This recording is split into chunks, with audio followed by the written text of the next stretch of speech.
আমরা শুরু করতে পারি। আপনি কোথা থেকে শুরু করবেন আপনার জীবনে? ছোটবেলা থেকে শুরু করব। ওকে, যখন পুরোপুরি বুঝি ভালো মন্দ তখন থেকেই। জি প্লিজ। ছোট থেকে আমি মানে প্রচন্ড চঞ্চল ছিলাম। 7 বছর পর্যন্ত আমি গ্রামের বাড়িতেই ছিলাম দাদুর কাছে। দাদা ছিলেন আমাদের গ্রামের একজন ডক্টর। সকালবেলা যখন ঘুম থেকে উঠে দাদা ফার্মেসিতে যাবেন তখন আমাদের দুজনকে নিয়ে যেতেন। আমরা আর একটা ফুফাতো ভাই আছে, দুজনেই। আর পুরো ফ্যামিলির মধ্যে আমরা 2টা ছেলে বাচ্চাই ছিলাম। তো আমাদের মানে দুজনকে নিয়ে গিয়ে দেখা যেত যে গ্রামে যখন বনি হতো দোকানে তারপরেই নাস্তা খাওয়ানো হতো। আমরা এত দুষ্ট ছিলাম যে গরম চায়ের ভিতর রুটি দিয়ে তারপরে মুখে দিয়ে হা করে থাকতাম দুজনে। কেন? গরম ছিল আর আমরা তো নিজেরা ফু দিব না, দাদা আমাদেরকে ফু দিয়ে দেবে। ওকে। কারণ অনেক আদরের ছিলাম তো, দুজনকে সাইকেলে করে নিয়ে যেত, আবার সাইকেলে করে ঠিক স্কুলে যাওয়ার সময় দিয়ে যেত। আমি খুব চঞ্চল ছিলাম তো সবার আগে গাছ উঠতাম। ওকে। আমার ফুফাতো ভাইটা আমার থেকে 1 বছরের বড়, ও আমাকে সবসময় মারতো, তুমি আগে কেন গাছ উঠবে, তুমি মেয়ে মানুষ না, তুমি গাছে উঠবে না, আমি গাছে উঠবো। আর আমি গাছে ওঠার সাঁতারে খুব চঞ্চল। তো যখন মানে আমরা স্কুলে পড়তাম, আমার দাদু কখনই আমার মাকে মেনে নিতে পারেনি, কারণ দুজনই চাস্তো ভাই বোন ছিল। আমার দাদু সবসময় মায়ের একটা না একটা দোষ তার ছিল, আর সবচেয়ে বড় কথা আমার বাবা বেকার ছিলেন, তারা পালিয়ে বিয়ে করেছে। ওকে। তো আমাকে আমার নানুদের ফ্যামিলি থেকে কেউই তেমন একটা লাইক করতেন না, যে আমি মনে হতো যেন তাদের একটা বোস।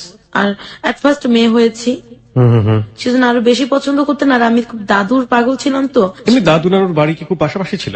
চাস্তো ভাই বোন তো পাড়ার উপর, এই পাড়ার ওপর। ওকে। ওদের কথা থাকতো যে আমি দাদুকে রেখে কেন নানুদের কাছে চলে আসি না। ছোটবেলায় আপনার কোনো নাম ছিল?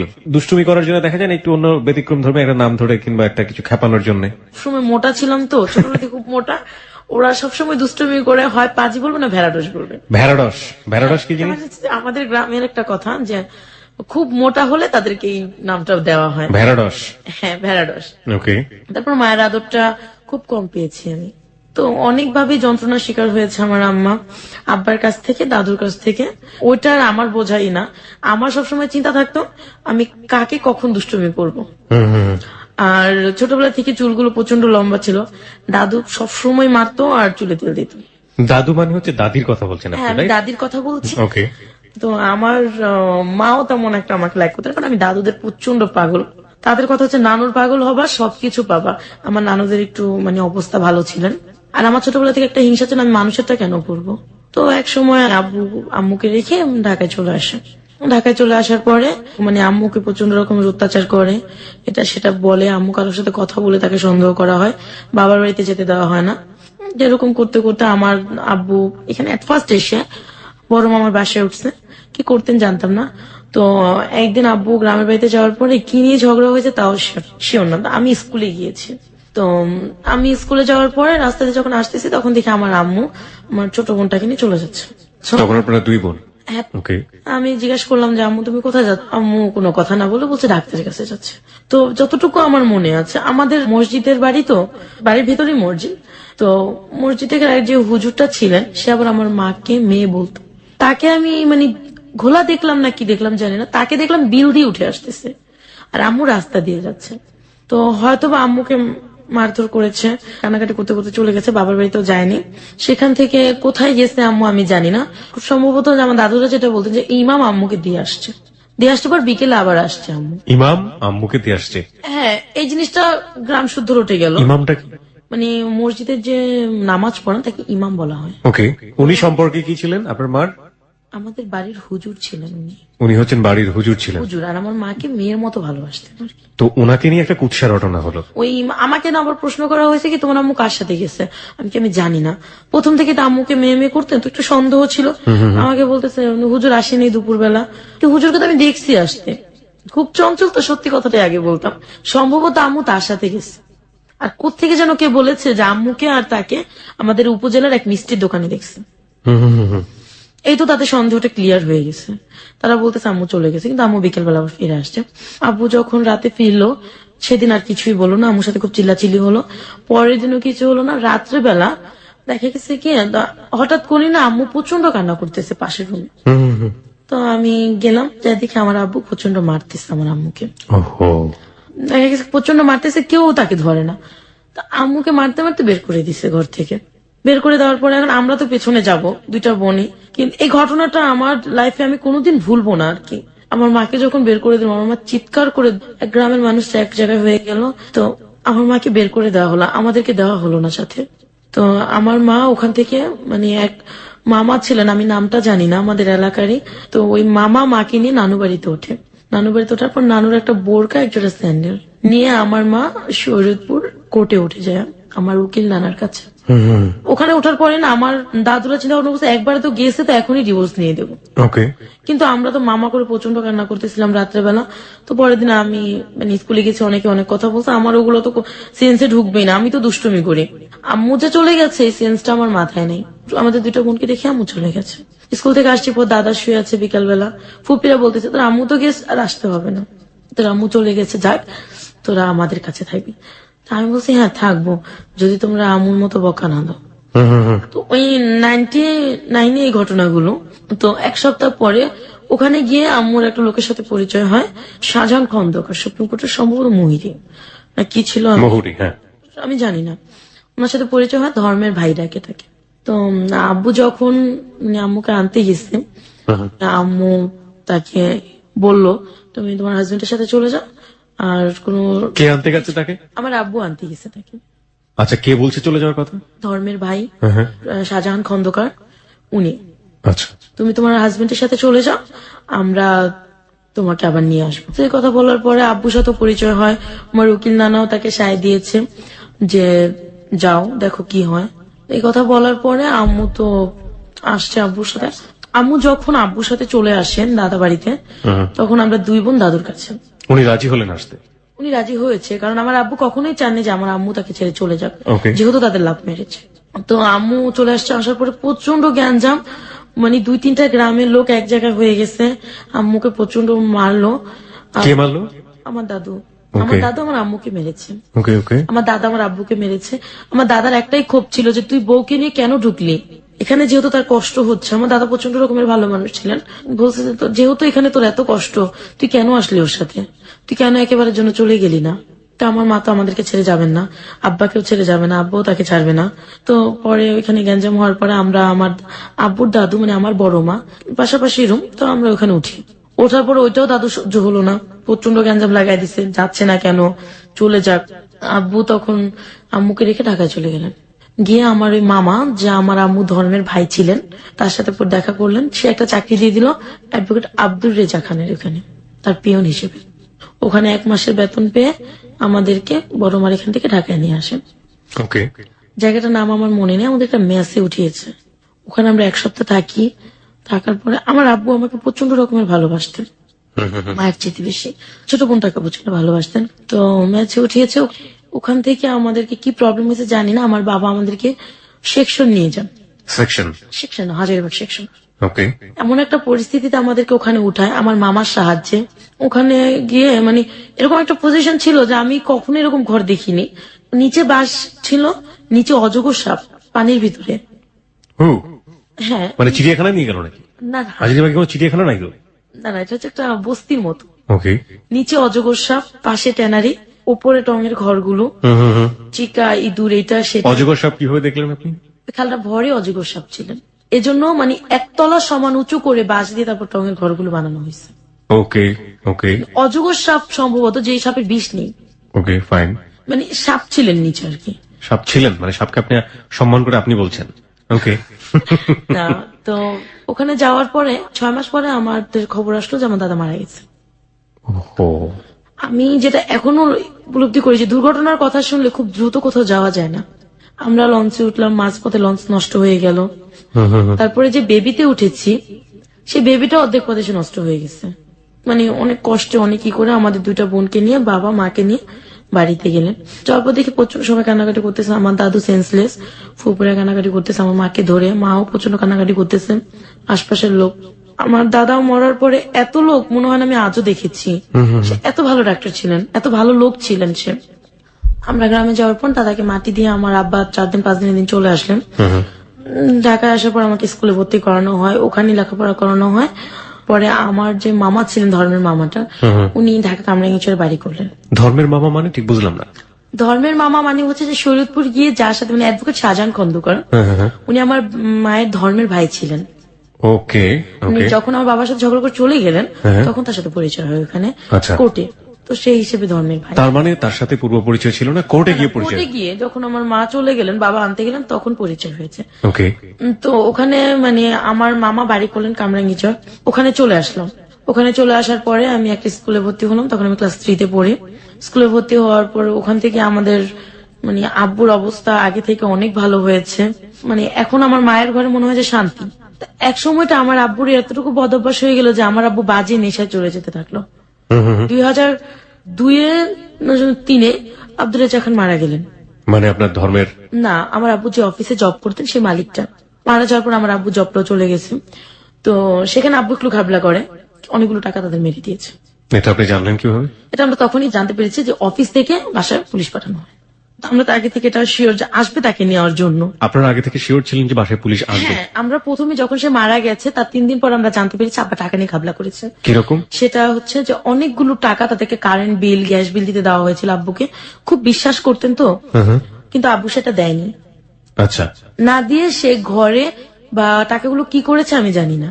এই খবরটা আপনি কিভাবে পেলেন? আমার মামাকে সেখান থেকে, তার 2টা ছেলে ছিল, আব্দুর রেজা খান অ্যাডভোকেট, তার ছেলেরা খবর পাঠিয়েছে আমার মামার কাছে। আপনার ধর্মের মামার কাছে? ধর্মের মামার কাছে খবর। ওই মামার বাড়িতে কি আপনারা থাকতেন? আমরা ওই মামার বাড়িতেই থাকতাম। তো ওনাকে ধরে নিয়ে যাবে, তো মামা অনেক কষ্ট করে অনেক কিছু করে এটা কন্ট্রোল করলেন। পুলিশ চলে গেলেন, তাকে আর নেওয়া হলো না। কি পরিমাণ টাকা আইডিয়া ছিল? প্রায় 60,000 টাকার মতো। 60,000 টাকার মতো? পুলিশ আসলো বাসায়? তারপর? পুলিশ আসার পরে মামা পুলিশদেরকে বোঝালেন, তারপর ওই অফিসে ফোন দিলেন, তাদেরকে বোঝালেন যে এটা আমরা দিয়ে দেবো। আমি যে মামা আবার একটা তাদের কাছ থেকে একটা অনেক মানে বেশি পরিমাণ হয়তো টাকাটা পেতেন একটা চেকে, বলছে আমার এই চেকটা থেকে কেটে রাখবেন। তো সে আমাদের জন্য অনেক স্যাক্রিফাইস করেছেন। তো আমাদেরকে এখানে মানে কামরাঙ্গীচর নিয়ে ক্লাস 3-তে ভর্তি করে দেওয়া হলো। 3 গেল, 4 গেল, ক্লাস 5-এ যখন পড়ি তখন আমি দেখতে শুনতে বেশ বড় হয়ে গেছি। ওকে। স্বাস্থ্য ভালো, মানে আমি বেশ বড় হয়ে গেছি। বড় হয়ে যাওয়ার পর সবারই চোখে পড়ে আমাকে। তখন থেকে একটা বিয়ের প্রপোজাল আসলো, আসতে থাকে। তো আমার বাবা রাজি না, ছোট মেয়ে কি বিয়ে দেবো কি। তো একদিন আমি মানে ঘরে যখন মানে বসে আছি বা টিভি দেখতেছি, মা নেই, মা হচ্ছে মামির কাছে, আমার এই ধর্মের যে মামা তার ওয়াইফের কাছে। আমার ধর্মের মামার 2টা মেয়ে, একটা ছেলে, ওকে, সবাই প্রাপ্তবয়স্ক। তো আমার মামা একদিন হঠাৎ করে এসে আমার পাশে বসে আমাকে ধরে বলতেছে, মামুনি তুমি কি করো। মানে তার চাওয়ার ভঙ্গিমাটা আর আমাকে ধরার ভঙ্গিমাটা একটু অন্যরকম ছিল। আমার মামা আমার রুমে এসে যখন আমাকে ধরলেন, এটা আমার কাছে ভালো লাগেনি। আগের আদরটা আর ওই দিনের আদরটা আমার কাছে মানে অস্বাভাবিক লেগেছে। ওকে, ফাইন। তো আমি ওখান থেকে উঠে চলে আসার পর আমি মায়ের কাছে চলে গেছি, উনি আবার আমাকে ডাক দিচ্ছেন, তা আমি যাইনি। 2-1 দিন পরে সে আবারও ঠিক একই রকমের ব্যবহার আমার সাথে করছে। কি বলবো এখন, মামা বাবা সমান, কিছু বলতে পারতেছি না। আমার মতো করে আমি প্রায় মাস 3 ওনাকে এভাবে এড়িয়ে গেছি। আপনি তো বুঝতে পারছিলেন যে আচরণটা অস্বাভাবিক একটা আচরণ, যেটা আপনাকে মানসিকভাবে পীড়া দিচ্ছে। আপনি কারোর সাথে শেয়ার করেননি ব্যাপারটা? শেয়ার করার মতো আমি তখন এরকমটাই করিনি যে মামা মানে আমার সাথে এরকম করতে। আমি ভাবতে পারি হয়তো বা মাঝে এরকম করেছে, আমি একটু বললে মামা হয়তো শুধরে যাবে। আপনি বলেছেন মামাকে 3 মাসের মধ্যে? মামা আপনি এরকম কেন করেন, একটু ভদ্রভাবে আচরণ করেন, বা বেশি কিছু বলতে পারতাম না। তো ওটা বললে উনি কি বলতো? এইটা কোনো ব্যাপার না, তুই তার আমার রক্তের না। তো তখন আমি কথাটা এরকম ভাবে বুঝতাম না। ক্লাস 5-এ ফাইনাল পরীক্ষা দিচ্ছি। ফাইনাল পরীক্ষা দেওয়ার পর আমি বেশ কিছুদিন ছুটিতে ছিলাম, তো আমরা গ্রামের বাড়িতে বেড়াতে গেছি। আমি এখানে ওখান একটু থেকে ফিরে আসলাম। জি, ফিরে আসবেন নিশ্চয়ই, আপনার জীবনের গল্পে আমি যাবো। তবে তার আগে বারবারই বলি হ্যালো 8920-তে চাইল্ড সেক্সুয়াল অ্যাবিউজ বলে একটা ব্যাপার আছে, আপনারা নিশ্চয়ই জানেন। এগুলোর স্ট্যাটিস্টিক্স যদি আপনি দেখেন, সেগুলো রীতিমতো ভয়াবহ। হিউজ অ্যামাউন্ট অফ পার্সেন্টেজ এই ধরনের হ্যারাসমেন্টের শিকার হয়। বিশেষ করে শিশু যারা আছে তাদের ব্যাপারে সতর্ক থাকুন, এবং একই সাথে যারা শৈশবটা তো পার হয়ে এসছে, তারপরও আমি মনে করি যে যদি কখনো বন্ধুর দ্বারা হোক বা কখনো এরকম কোনো বড় মানুষের দ্বারা হোক বা যে কোনো ভাবেই হোক যেটা অস্বাভাবিক আচরণ মনে হবে, সেগুলো এসে পরিবারের অভিভাবক যারা রয়েছেন তাদের কাছে খুব সুন্দর করে বলে দেয়া, এবং এগুলো যে মানসিকভাবে কতটা বিকারগ্রস্ত করতে পারে পরবর্তীতে পার্সোনালিটি বিকাশে, এটার অনেক এক্সাম্পল কিন্তু দুনিয়াতে আছে। আমার মনে হয় প্লিজ আপনারা এই ব্যাপারটাতে সচেতন থাকবেন। ওকে। তো আমরা গ্রাম থেকে যখন ফিরে আসলাম, তো আইসা দেখি তার বাসায় একটা কাজের মেয়ে আছে, রুমা নামের একটা মেয়ে। ওর সাথে আমার খুব ভালো ফ্রেন্ডশিপ হয়ে গেল। তো ও মামাকে পছন্দ করতেন না, ও আমার বয়সী ছিলেন। মামাও দেখি যে তার মানে আচরণটা খুব ভয়াবহ হতে যাচ্ছে আপনার প্রতি, আমার প্রতি, এন্ড একই আচরণ আমি রুমার প্রতি দেখলাম আমার সামনে। তো তখন আমি আমার মাকে বললাম, মা মামা জানি কেমন কেমন করে। শোন, তুই তার মেয়ে আর সে আমার ভাই, সো তাকে তুই এরকম চোখে দেখবি কেন? আমি বলছি, মা এটা কোনো কথা না, আমি কিরকম চোখে দেখছি, সে রুমার সাথেও করে। তো বলতেছে, শোন রুমা খারাপ, ও একটা কাজের মোর সাথে কেন মিশবি? এই কথাটা বলে মা আমাকে স্টপ করে, যেহেতু মার কাছে আমি চান্স পাইনি আর বাবাকে তো প্রচন্ড ভয় পাই, বাবাকে তো বলা সম্ভবই না। তো হঠাৎ করে আমার আম্মা অসুস্থ হয়ে পড়লেন। তো আমার আব্বা তখন নতুন চাকরি পেলো একটা হাউজিং কোম্পানিতে। তো প্রথম মাসে সে 1 রুম ছেড়ে 2 রুমে উঠলেন, তারপর টিভি কিনতেছে। মানে আব্বার অবস্থা খুবই ভালো হচ্ছে। আর ছোটবেলা থেকে আমরা কোনো টিচার দিয়ে পড়িনি, ওই মামার 2টা মেয়ে ছিলেন, ওদের কাছেই লেখাপড়া করতাম। 6টার দিকে পড়তে গেলে রাত 9টায় ছাড়তো। ওকে।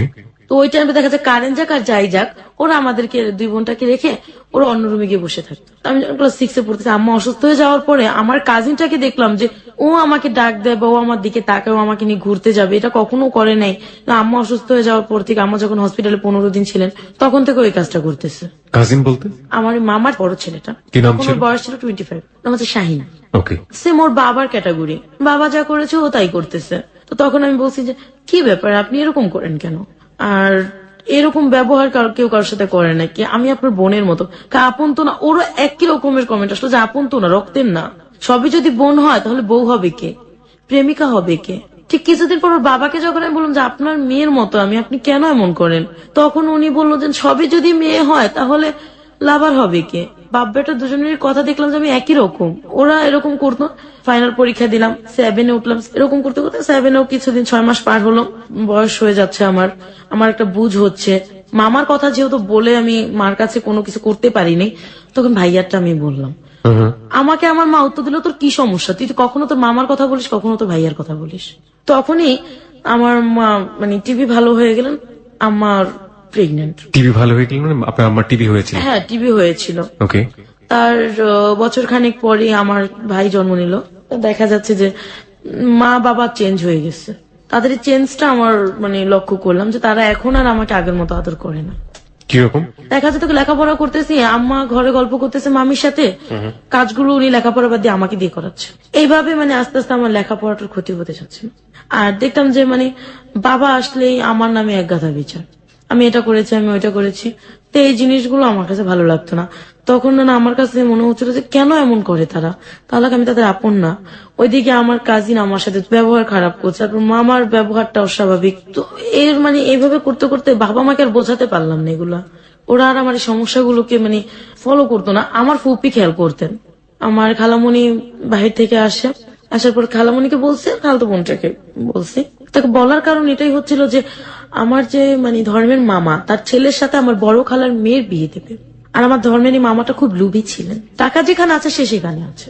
আমার খালামণির তো অনেক টাকা পয়সা, বাইরে থাকে, আমার বোনটাও বাইরে থেকে লেখাপড়া করে আসছে।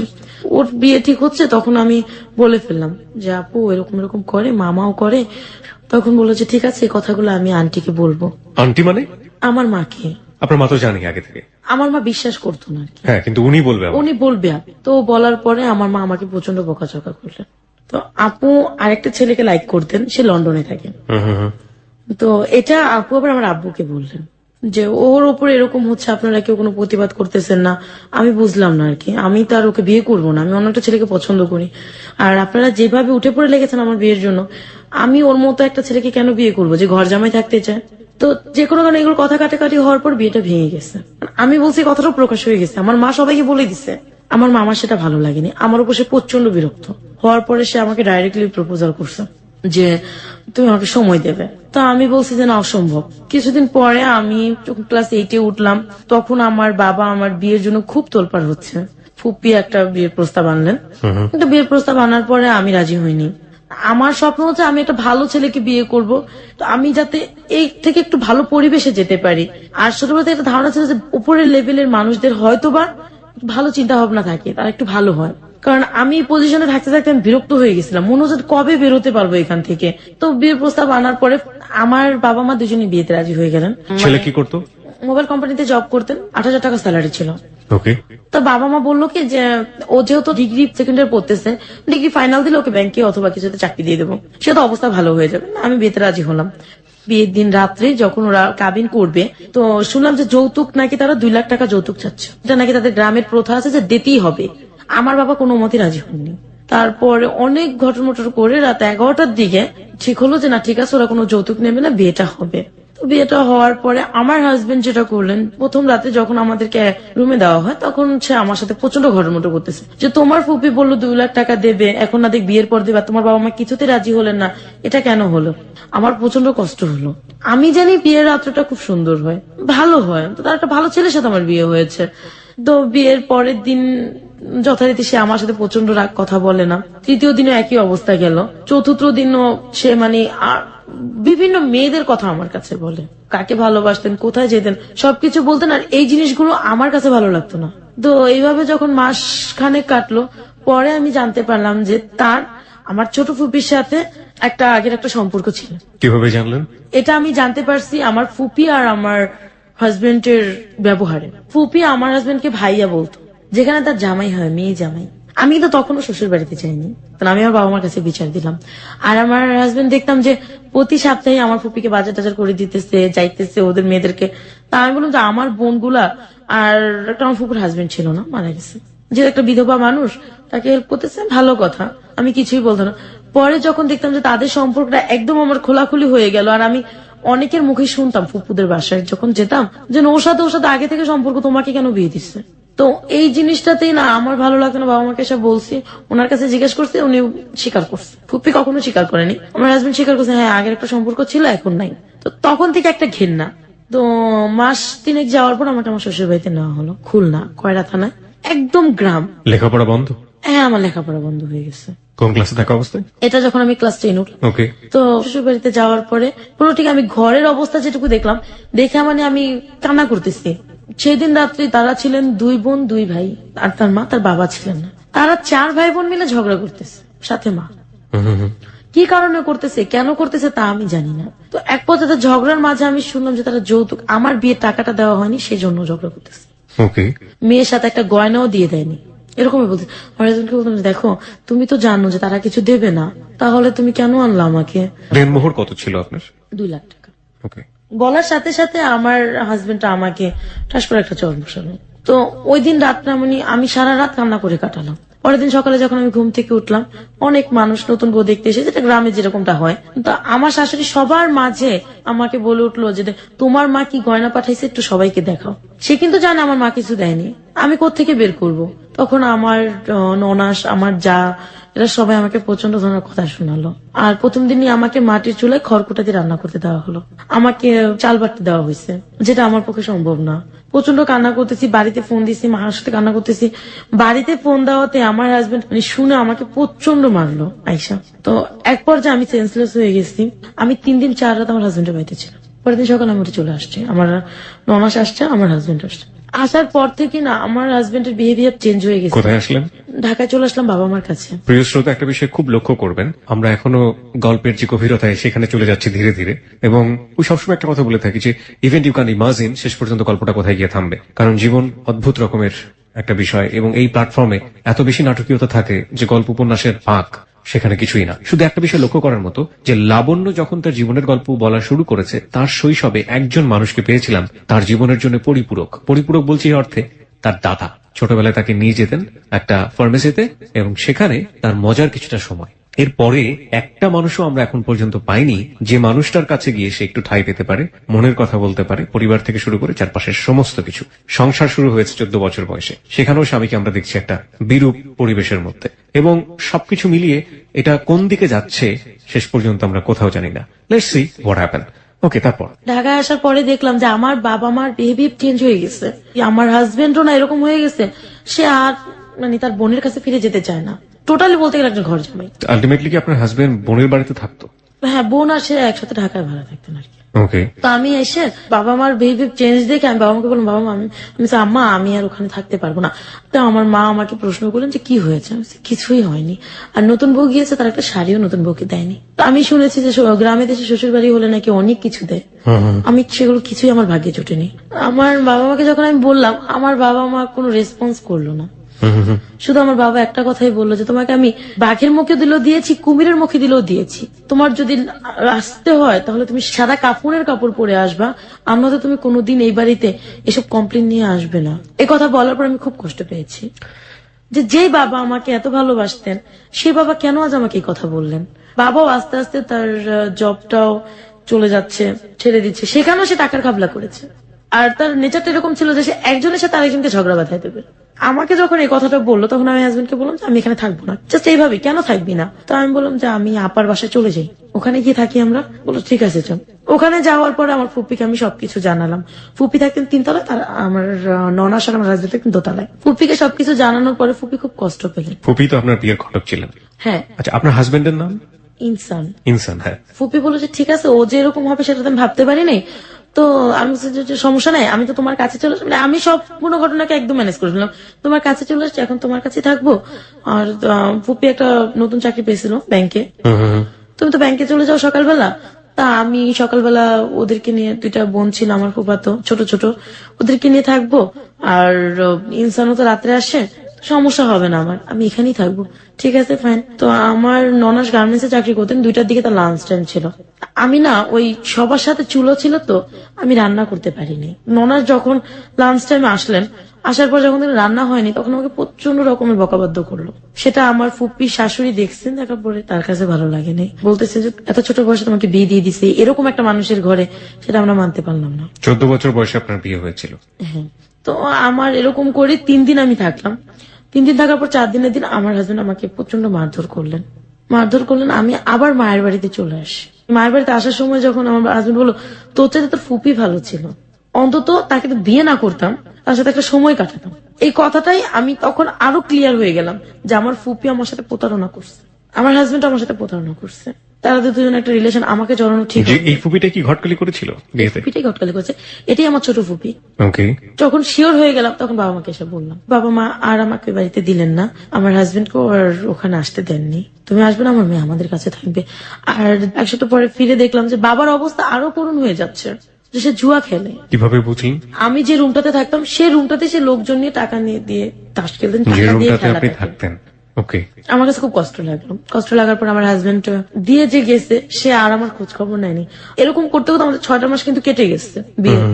এই 6 মাসে সে একটা সুতা পরিমাণ জিনিস আমাকে দেয়নি। সে চলে যাওয়ার পরে দেখলাম যে বাবা জুয়া খেলতে খেলতে যা পুঁজি ছিল জমানো সবকিছু সে শেষ করে দিছে। আমার মামা এখন আমাদেরকে রাখবেন না। বের করে দেওয়ার পরে আমরা চলে আসলাম, ওখান থেকে একটু দূরে আসলাম, একই জায়গায় তখন আপনি ফ্যামিলির সাথে? আমি তখন ফ্যামিলির সাথে হাজবেন্ডের ঘর ছেড়ে চলে আসছি। সহ্য করার মতো ক্ষমতা আমার ছিল না।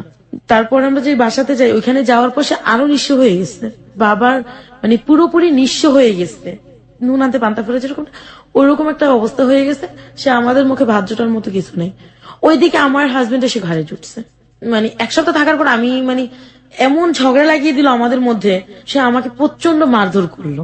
আপনার বাড়িতে বসেই মারধর করলো? হ্যাঁ, আমার বাড়িতে, আমার বাবা মার বাড়িতে মারধর করার পরে আমি অসুস্থ হয়ে পড়লাম। অসুস্থ হয়ে পড়ার পর আমি যখন হসপিটালে গেছি চিকিৎসার জন্য, সে আমাকে হসপিটালে নিয়ে যায়। চিকিৎসা করার জন্য গেছি, সেখানে আমাকে জানানো হলো আমি প্রেগনেন্ট। রিপোর্ট আসলো যে আমি প্রেগনেন্ট। আচ্ছা আচ্ছা। তো ওই রিপোর্টটা পরের দিন আমি আনতে গিয়েছিলাম। আমি এনে আমার ছোট কাকিমাকে দেখিয়েছি। ছোট কাকিমা বললো যে এটা তো খুশির খবর, তুমি একটা কাজ করো, তোমার হাজবেন্ডকে দাও, তোমার বাবা মাকে দাও। তা আমি আবার বাবা মাকে দেওয়ার আগে আমি আমার হাজবেন্ডকে দিয়েছি। আমার হাজবেন্ড সে খবরটা শুনে প্রচন্ড খেপে গেছে যে এই সন্তান ওর না। ও কেন জানি বলতেছে এই সন্তান ওর না। তখন আমি বললাম যে দেখো, আমার বিয়ের আগে কারোর সাথে কোনো রিলেশন ছিল না, বা বিয়ের পরবর্তীতে আমার কারোর সাথে কোনো রিলেশন নেই, রিপোর্টে সাফ দেওয়া আছে আমি 1.5-2 মাসে প্রেগনেন্ট। তাহলে তুমি কেন এরকম বলছো? ঠিক আছে মানলাম এটা আমার সন্তান, তো তোকে তো আমি বলেছিলাম যে তুই 2 বছর পরে সন্তান নিবি। দেখো এটা আমার হয়তোবা ভুল হয়ে গেছে, এটা আপনি আপনার ভুল বলছেন, রাইট? আপনার কি ধরনের ভুল হয়ে গিয়েছে? মানে হয়তোবা যে আমাদের যে কোনো ধরনের একটা ভুল হতে পারে। This is the important thing. আমি এটা কেন আপনাকে জিজ্ঞেস করছি, এগুলো most common case in the family. Okay, that's why. আপনি আমাকে একটু বলবেন যে আপনার 14 বছর বয়সে বিয়ে হয়েছে। একটা মানুষের বিয়ে হওয়ার পরে স্বামী স্ত্রী সম্পর্কের কিছু বেসিক নলেজ দরকার হয়। সেই নলেজের ব্যাপারে আপনাকে কেউ কখনো হেল্প করেছে? আপনার মা আপনাকে এই বিষয়ে কোনো জ্ঞান দিয়েছে, কিংবা আপনার আত্মীয় যারা আছে, কিংবা শ্বশুর বাড়ির কেউ আছে, কিংবা আপনার হাজবেন্ড? আমাকে এরকম সাপোর্ট কেউ দেয়নি। কেউ কখনো আপনাকে বিষয়ে কোনো কিছু বলেনি? সাপোর্ট কেউ দেয়নি। বরঞ্চ আমি যদি কোনো প্রবলেম হতো যে আমার মাকে বলতাম, আমার মা আমাকে কখনোই ভালো একটা সাজেশন দিত না। কখনোই দিত না। বিষয়টা সম্পর্কে আপনি আমি কিছুই জানি না, কিছুই জানেন না। 2 নম্বর হচ্ছে আপনার হাজবেন্ড আপনাকে বলেছে যাতে কোনো বেবি না আসে, এটার জন্য কোনো প্রিভেন্টিভ মেথড কি আপনারা দুজনে মিলে নিয়েছিলেন? হ্যাঁ, আমাকে এটার জন্য ব্যবস্থা নেওয়া হয়েছিল যে আমার হয়তোবা কোথাও আমি একটু মন ভোলা ছিলাম। বিয়ের পর আমার দুষ্টুমিটা কিছুটা হলো রয়ে গেছে, ওকে মনে থাকতো না আমার এটা। ওকে আমি ভাবতাম যে হয়তো বা ওখান থেকে কোনো প্রবলেম হয়ে গেছে। আমার হাজবেন্ড প্রচন্ড চিল্লাচিল্লি করতেছিল, তার কখনো মুখের উপর কথা বলিনি। তখন বলছিলাম যে দেখো তুমি তো এটা নিয়ে অতিরিক্ত বাড়াবাড়ি করতেছো, আর বাবা মা যেহেতু মানে শুনলে বাড়াবাড়ি করবে না, তোমার এটা নিয়ে বাড়াবাড়ি করার কোনো প্রয়োজনই পড়ে না। এই কথাটা বলাই ছিল আমার অন্যায়। সে আমাকে সাথে সাথে প্রচন্ড ধরনের তার যে বেল্ট ছিল, কোমরের বেল্ট, ওটাতে আমাকে প্রচুর ধরনের মারধর করে। এই বাচ্চা কেন নিলি তুই? আচ্ছা সবসময় বলে যেতে জালস বাত, যখনই সে বলতো সেটা জালস বাত, তখন আমার মাথায় সেন্স আউট হয়ে যেত। এই কথা কেন বলবে সে? আমার স্বামী একজন, তাহলে সে কেন এই কথাটা বলবে? তো এটা নিয়ে বলার পরে আমি সেই দিন রাত্রে আমার মাকে জানাই, জানার পর মাকে বললাম যে মা এরকম বলছো, ও তো এমনিতেই খারাপ। এরপর আর আমাকে সে কোনো কমেন্ট করে নাই যে কি করবো। পরের মানে দিন জামাইকে সকালে- বলছে যে ও তো এমনিতেই খারাপ। হ্যাঁ, ও তো এমনিতেই খারাপ, তো কমেন্ট করে না। আমিও পরের দিন সকালবেলা ভালো মতো, ও অফিস চলে গেছে, রাত্রে ফিরেও দেখে যে আমি বাসায় না, পাশের রুমে ছি, মানে প্রতিবেশীর ঘরে। ও ভাবছে আমি যেন কোথায় গেছি। তো মাও দেখে নেই যে আমি প্রতিবেশীর ঘরে। তো ও আয়সা কি বলছে আমি জানি না আমার বাবার কাছে, বাবাকে দোকান থেকে ডেকে নিয়ে আসছে, জানি না কি বলছে। বাবা প্রচন্ড ধরনের মারধর করছে এসে আমাকে, আমি কেন ভুল করলাম এই সে। তখন আমার নিজের কাছে একটু লজ্জা লাগলো যে আমি প্রেগনেন্ট, বাবা বলছে ভুল করতেছি, কেন বলতেছি এই কথাটা। তো পরে আমি আর কোনো কথা বললাম না। তো প্রচন্ড মারধর করার পরে আমার বাবা আমার তলপেটে একটা লাথি মেরেছে। তখন মানে আমি প্রচন্ড ধরনের মানে একদম অসুস্থ হয়ে পড়ে মায়ের ওপর পড়তে যাওয়ার সময় মা সরে গেছে। মা সরে যাওয়ার পর আমি যে লোহার যে সোফা থাকে, সোফার উপর পড়ে গেছি। আপনার বাবা যে এই যে লাথিটা মারলো, উনি আপনাকে তার আগে গায়ে হাত তুলেছে? এর আগে বহুবার সে আমার গায়ে হাত না, তুলেছে, আমি যে আমার বলতে চাচ্ছি যে শাশুড়ি। যে লাথিটা কি উনি একদম চিন্তা করেই কাজটা করেছে? না, সে কি চিন্তা করছে আমি জানি না। সে মানে শুরুতে আমাকে কয়েকটা চড় থাপ্পড় এমন হতে মেরেছে। পারে যে লাথিটা মেরেছে এবং ইনসিডেন্টলি আপনার ওখানে লেগে গিয়েছে। আরেকটা হতে পারে যে না, আর সে তার চিন্তা মানে অভ্যাসটা এরকম, সে রাগ করে যে কাকে কোথায় মারবে সে নিজেও জানে না। এটা যে মেয়ে না বউ সে বুঝবে না, ওই ব্যাপারটা এটা তার তার মাথায় বদ থাকে। অভ্যাস। এই ব্যাপারটা তার খেয়াল থাকে না। তো ওইখানে গিয়ে আমার পুরো বডিটা আমার ওই সোফার উপরই পড়লো। আরেকটা আঘাত পেলাম, একই সাথে দুইটা আঘাতে প্রচন্ড ব্লিডিং হচ্ছিল আমার। ওই সময়টাতে ওই সময়টাতে আমার মা ওটা কোনো খেয়াল করে নাই। আমার মা চলে গেছে আমাকে রেখে। আমার ছোট কাকি মেজো কাকি খেয়াল করছে, যখন খেয়াল করছে তখন তারা আমাকে নিয়ে স্বাস্থ্য কেন্দ্র থাকে যেটা, আমার বাবা কোনো টাকা দেয়নি, হাজবেন্ডও কোনো টাকা দেয়নি, তারা আমাকে ওখানে নিয়ে ভর্তি করালো। ভর্তি করানোর পরে ওখান থেকে ইয়ে আসলো যে আমার বাচ্চাটা নষ্ট হয়ে গেছে। যখন আমি শুনলাম যে আমার বাচ্চাটা নষ্ট হয়ে গেছে, তখন আমার মানে দুনিয়া যেন কিছু বুঝি না, তারপরে যেন আমার মনে হলো যে জীবন থেকে কি যেন চলে গেল। প্রায় এক সপ্তাহের মতো আমি না, আমার কোনো হুঁশ জ্ঞান নেই। কিন্তু আমার হাজবেন্ডের এতে কোনো রেসপন্স হয়নি যে না আমার বাচ্চাটা নষ্ট হয়ে গেছে, ও কষ্ট পেয়েছে, ওকে একটু সান্ত্বনা দেওয়া দরকার, বাবা মার একটু সান্ত্বনা দেওয়া দরকার। কারো কোনো রেসপন্স ছিল না। তো এভাবে আমার মাসখানেক চলে যাওয়ার পরে আমার ফ্যামিলিতে আবার আমার হাজবেন্ড গ্যাঞ্জাম লাগাই দিল। তো আমার ছোট ফুপি সবকিছু জানতে পারলো। ছোট ফুপির প্রতি আমার প্রচন্ড ঘৃণা যে কেন সে এমন করলো। তখন প্রতিশোধের জন্য আমি বলছি না, আমি ছোট ফুপি যার সাথে কথা বলে, যার সাথে প্রেম করে, আমি তার সাথে প্রেম করবো। বলার পরে আমি আর এরকম কিছু করলাম না। মাথায় ছিল এটা, আমার ছোট কাকিকে নিয়ে আমি প্ল্যানটা করছি। কি প্ল্যান ছিল? সে যার সাথে কথা বলে, আমার ছোট ফুপির হাজবেন্ড ছিল না, সে একটা ছেলের সাথে প্রেম করতো, ছোট পুপি? ছোট ভাবি। আর সে ছেলেটা অনেক টাকা পয়সা দিয়ে তাকে হেল্প করতো। তখন বললাম যে ও যার সাথে প্রেম করছে সে যেরকমই হোক না কেন আমি তার সাথে প্রেম করব। এটা কেন? আপনার প্রতিশোধ নেওয়ার জন্য? সে কেন আমার জীবনটা নষ্ট করে দিল? কেন আমার এতটুকু বয়সে আমি একটা বেবি হারাইছি? এরকম করার পরে আমার হাজবেন্ডের কোনো কারণে একটা ঝগড়া লেগে ও আমাকে ছেড়ে চলে গেছে। ও আর আমাকে ফোন দেয় না, আমার সাথে কোনো যোগাযোগ করে না, খোঁজ খবর নেয় না। বাবা মাও হেলা হেলা করে। আমি ঘরে সম্পূর্ণ কাজ টাজ করলো, আমার মায়ের চোখে কোনো ধরা পড়ে না। আমার মা বলে আমি আজ বেকার খাচ্ছি, এটা সেটা, মানে অনেক কিছু বলার পরে আমি এগুলো সহ্য করতে পারি না। তো আমি কি করবো, আমি একটা স্কুলে জব নিলাম, আবার ওপেনিং এ ভর্তি হই। Open University? জন্য ওপেনিং ইউনিভার্সিটিতে আমি ভর্তি হয়েছি। ওই স্কুলে জব করে খাচ্ছি, আমার হাজবেন্ড আসতেছে, আমি তাকে কোনো কথা বলি না। মানে আমার খালামণিও ফোন দিয়ে বলছে তাকে ছেড়ে দাও। তো ওই যে একটা ভূত মাথায় ঢুকছে, তাকে ছেড়ে দেবো, সে আমার বাচ্চাটাকে জালস বলছে। ওইদিকে আমার ফুপির ওই লাভারের সাথে আমি প্রেম করবো। স্কুলে জব নেওয়ার পরে আমার ফুপি একদিন আমার বাড়িতে বেড়াতে আসে। ফুপিকে আমি বুঝতে দিই না, তার প্রতি আমার রাগ ঘেন্না। ফুপিকে খুব সুন্দর করে কথাটা বলে এই ফুপি কথা বলতে, আমি বলছি, ফুপি কার সাথে কথা বলো? বললে আমার বন্ধুর সাথে একটু কথা বলবো। তো কথা বলার পর কণ্ঠটা সুন্দর, এটা ভেবে আমার মোবাইল থেকে তাকে আমি ফোন দিয়ে আমি পরিচয় দিলাম। ফার্স্টে তাকে আঙ্কেল বলতাম।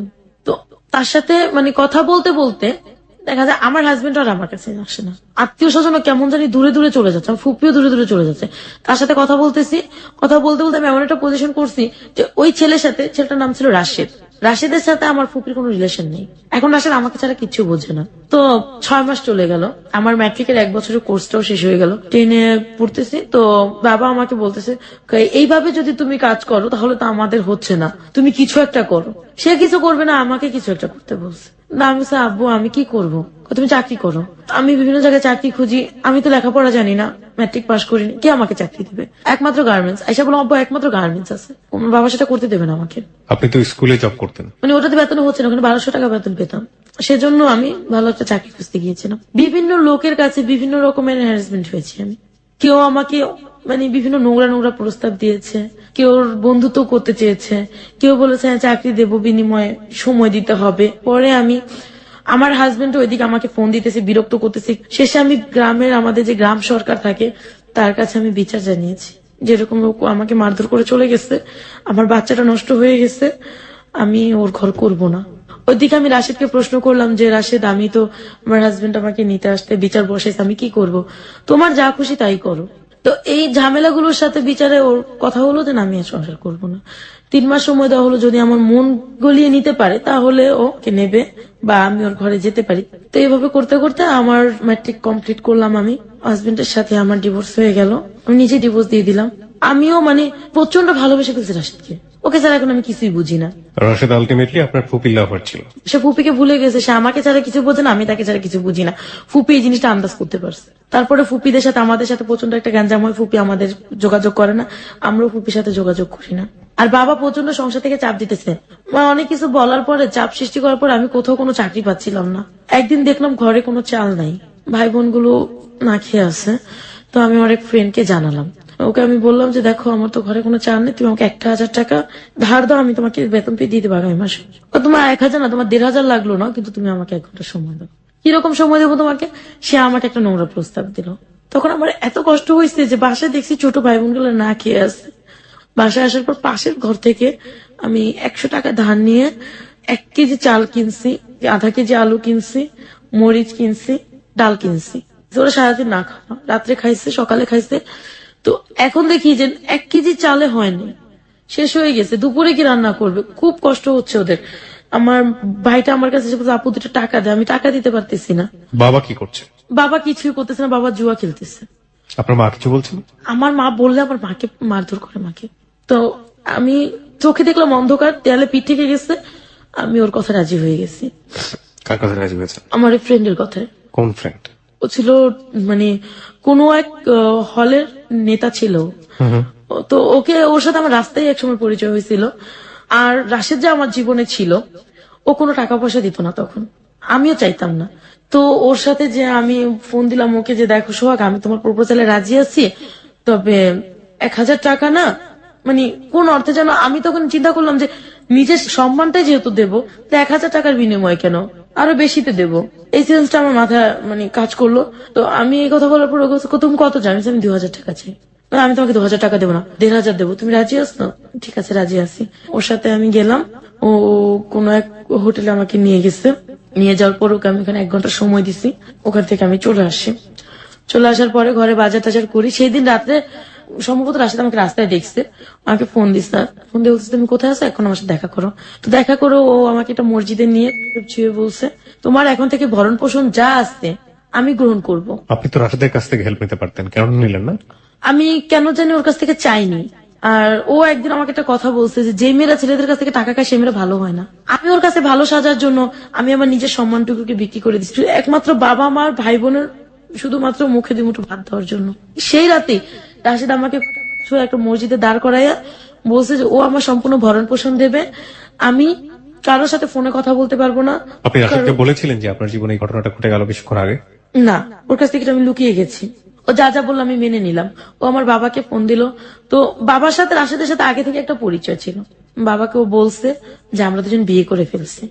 তখন আমি বলি মিথ্যে বললা কেন? মিথ্যে বলা ছাড়া কোনো কাজ নাই, ও এখন হাজবেন্ড হয়ে আমার বাড়িতে যাবে। তো আমি সবাইকে এসে বললাম যে আমার বিয়ে হয়ে গেছে, ডিভোর্স হয়ে গেছে, ওইদিকে এদিকে আমার বিয়ে হয়ে গেছে। পাড়া প্রতিবেশী সবাই খুব খুশি হলো। মিষ্টি আনছি আমি। পরে আমার বাবা মা তো খুব খুশি। বাবার একটাই চিন্তা, এত বড় লোকের ছেলে, তার মানে ভালো হবে। তারপর থেকেই আমি আবার স্কুলে জবটা ছেড়ে দিয়েছি, ও আমাকে স্কুলে জবটা ছাড়িয়ে নিয়েছে। ও আমাকে হেল্প করতো। এরকম করে 6 মাস গেল। তো ওর বিনিময়ে আমার কাছে কিছুই চাইনি। তো এর কত বিনিময়ে- টাকা করে দিত প্রতি মাসে? মানে ও বাজার করে দিত টোটালি একটা। আর আপনার বাবা এগুলো বসে বসে খেতেন? হ্যাঁ, বাবা এগুলো বসে বসে খেতেন। এরকম করে 6 মাস চলে গেল। রোজার ঈদ, এটা হচ্ছে 2010-এর ঘটনা। তো ও আমাকে সম্পূর্ণ মানে বাজার টাজার দেবে, হঠাৎ ওর সাথে আমার ঝগড়া লেগে গেছে। ও আমাকে এখন আর বাজার টাজার দেবে না, কি করব। তারপরে আমি রাস্তায় একদিন সোহাগের কাছে গেছি, সোহাগও আমাকে ফিরিয়ে দিয়েছে। ফিরিয়ে দেওয়ার পরে আমার মানে রাস্তায় বসে আমি চিৎকার করে কাঁদতেছিলাম। রাশিদকে বারবার ফোন দিচ্ছিলাম, ও আমার ফোন রিসিভ করতেছে না, কি করব। বাসায় ফিরে আসলাম, আসার পর দেখি যে দুপুরে যে খেয়েছে আমার ভাই বোনগুলো আর খায়নি। রাত্রে প্রতিবেশীর ঘর থেকে খাবার দিয়ে গেছে, সেটাও আমার বাবা খেয়েছে, ভাই বোনরা খেয়েছে, আমিও খেয়েছি। পরের দিন সকালবেলা রাশেদকে খুঁজতে বের হয়ে গেলাম। আমি আমার কামরাঙ্গি চর থেকে হেঁটে টিএসির মোড় গেলাম, সেখানে ওকে পেলাম না। বাংলা মোটর আসলাম, বাংলা মোটর ওকে আমি পাইনি। ওকে খুঁজতে খুঁজতে আমার বিকেল হয়ে গেছে, বিকেল পার হয়ে সন্ধ্যা হয়ে গেছে। সারাদিন কিন্তু ভাই বোনগুলো না খাওয়া। রাস্তায় বসে জগন্নাথ হলের ওখানে বসে বসে চিৎকার করে কাঁদতেছি, আমি কি করব এখন। এক মহিলা আমাকে দেখছে, দেখে বলছে, আমু তুমি কান্না করো কেন, কি হয়েছে? যে আমার এরকম অবস্থা, আমি কি করব। তো পরে বলো আমার সাথে আমার বাসায় চলো। আমি বাসায় যাবো না, কারো আমার ওই যে মানে আগে তো টিভিতে দেখতাম বাসায় নিয়ে যেত, মেরে ফেলতো, ভয়টা ছিল আর কি। আমি কারো বাসায় যাবো না, আমার বাসায় গেলে তোমার ভালো হবে, তুমি চলো। একটা বিশ্বাস নিয়ে, একটা দুঃসাহস নিয়ে আমি ওনার বাসায় যাই। যার পর ও আমাকে বুঝালো, দেখো এইভাবে হবে না, তুমি কিছু করো। তুমি বাবা মাকে খাওয়াতে চাও? হ্যাঁ, আমার বাবা মা আমার কাছে সবকিছু, আমি খাওয়াবো তাদেরকে। ও আমাকে প্রস্তাব দিল যে আমার 3টা ফ্রেন্ড আছে, তুমি আমার 3টা ফ্রেন্ডকে সময় দিবা, তুমি আজ দিতে পারবে? আমি বলছি আমার টাকার দরকার, আমি যে কোনো মূল্যের বিনিময়ে আমি টাকা চাই, যে কোনো মূল্যের বিনিময় হোক আমি টাকা চাই, আমার টাকার দরকার, আমাকে আপনি প্লিজ ধার হলেও দেন। ধারকে আজকালকার জমানায় কেউ কাউকে দেয় না, তোমার মানে দেহর বিনিময়ে তুমি টাকা নিতে পারো। তারপর ওনার 2টা ফ্রেন্ডকে ফোন দিলেন, একজনকে লাইনে পায়নি, 2জনকে পেয়েছে, 3জনের কথা বলছে। তো ওদেরকে আমি 1 ঘন্টা 1 ঘন্টা করে 2 ঘন্টা সময় দেওয়া। উনি আমাকে প্রথম দিন দিলেন 2000 টাকা। আমি ওগুলো নিয়ে বাসায় আসছি, আসার পরে বাবা মাকে বাজার টাজার করে দিছি, খাইছি। সেই দিন রাত্রে আমার বাবা আমাকে বলছে, এত রাত কেন করছো, কোথায় গেছো, এটা সেটা বলে আমার বাবা আমাকে মারছে। তখন আমি মাকে বললাম, তোমাদের জন্য কষ্ট করব, ঘরে এসে মারও খাবো, এটা তো হয় না। তো মা আর কিছু বললেন না। তো পরের দিন উনি আমার ফোন নাম্বার রেখে দিচ্ছে। 1 সপ্তাহ পর আবার আমাকে ফোন দিছে এই ভদ্রমহিলা? এই ভদ্র মহিলা। তুমি তো একদিন চলে গেলে, আর ফোন দিলে না, খোঁজ না। আমি ওই টাকা থেকে হয়ে যাবে না, তোমার আরো টাকার দরকার। আমি কিভাবে হয়? এর ভিতরে রাশেদ আমার কোনো খোঁজ খবর নেয়নি। আমি আপনাকে খুব, আমার মনের ভিতরে কোশ্চেনটা ঘুরছিল, আমার মনে হয় যে প্রশ্নটা করা উচিত। হ্যাঁ, আমি প্রশ্নটা করছি এইভাবে। প্রথম কথা হচ্ছে যে আপনি কি কাজ করছেন সেটার চাইতে আমি বরং কেন করছেন সেদিকে থাকতে চাই। হ্যাঁ, 1। 2 নম্বর হচ্ছে যে আপনি তো নিজেও জানেন, কারণ আপনি যে ফ্যামিলিতে বড় হয়েছেন, এটা কত নিকৃষ্ট ধরনের কাজ। হ্যাঁ, কতটা বাধ্য হলে একটা মানুষ এই কাজটা করে, সেটাও আমরা দেখেছি। এই কাজটা করে যখন আপনি পয়সাটা পেতেন, সামান্য ডালের পয়সা, ভাতের পয়সা, হ্যাঁ, কোন রকম ভাই বোনের মুখে তুলে দেওয়ার মতো একটা পয়সা, ওরা যখন এই খাবারটা খেত বা আপনি যখন খেতেন, আপনার ফিলটা কি হতো?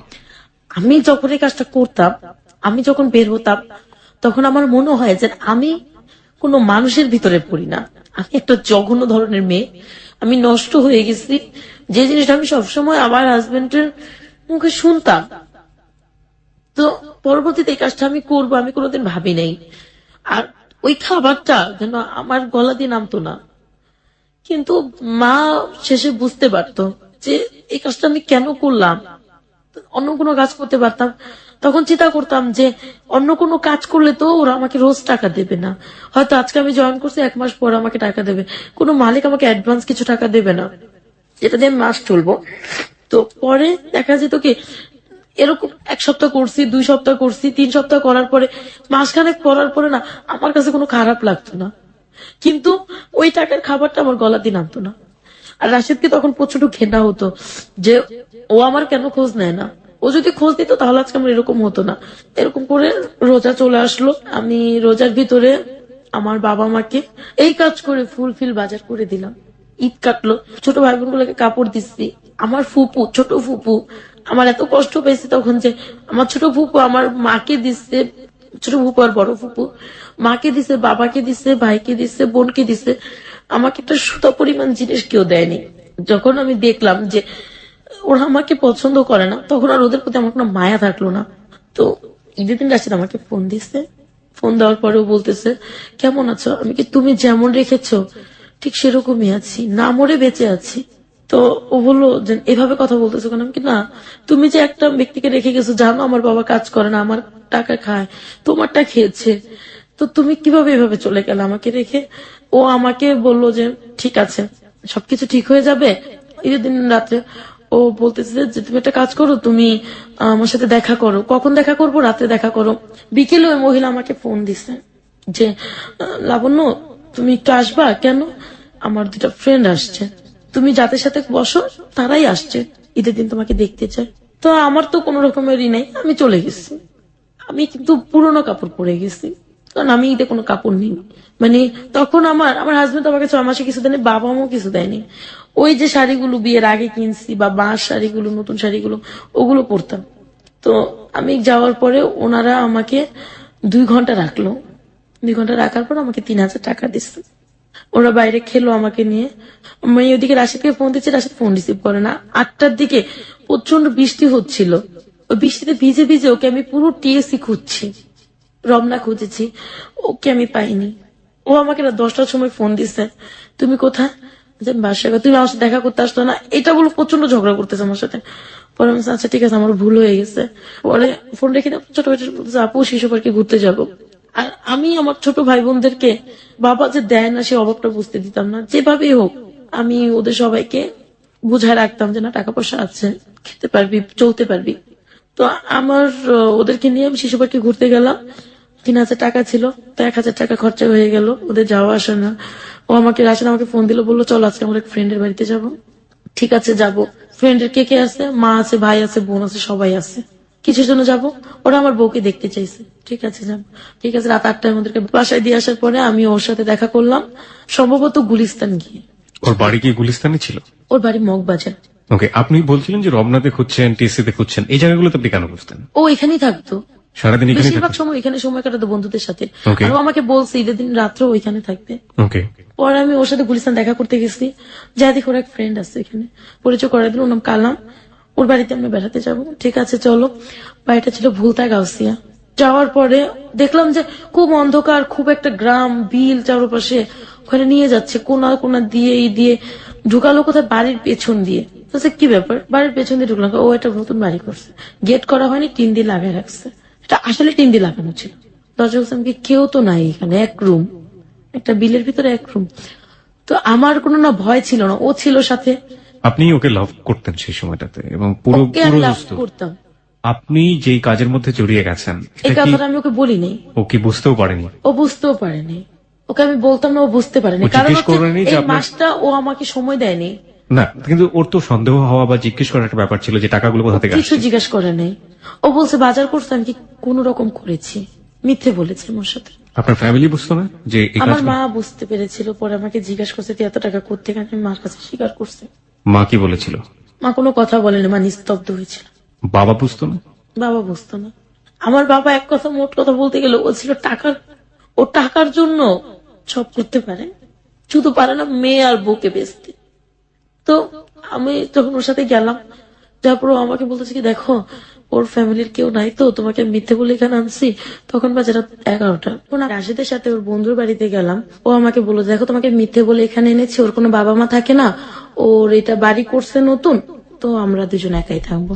ভালো কথা, আমরা একাই থাকবো, সমস্যা নেই।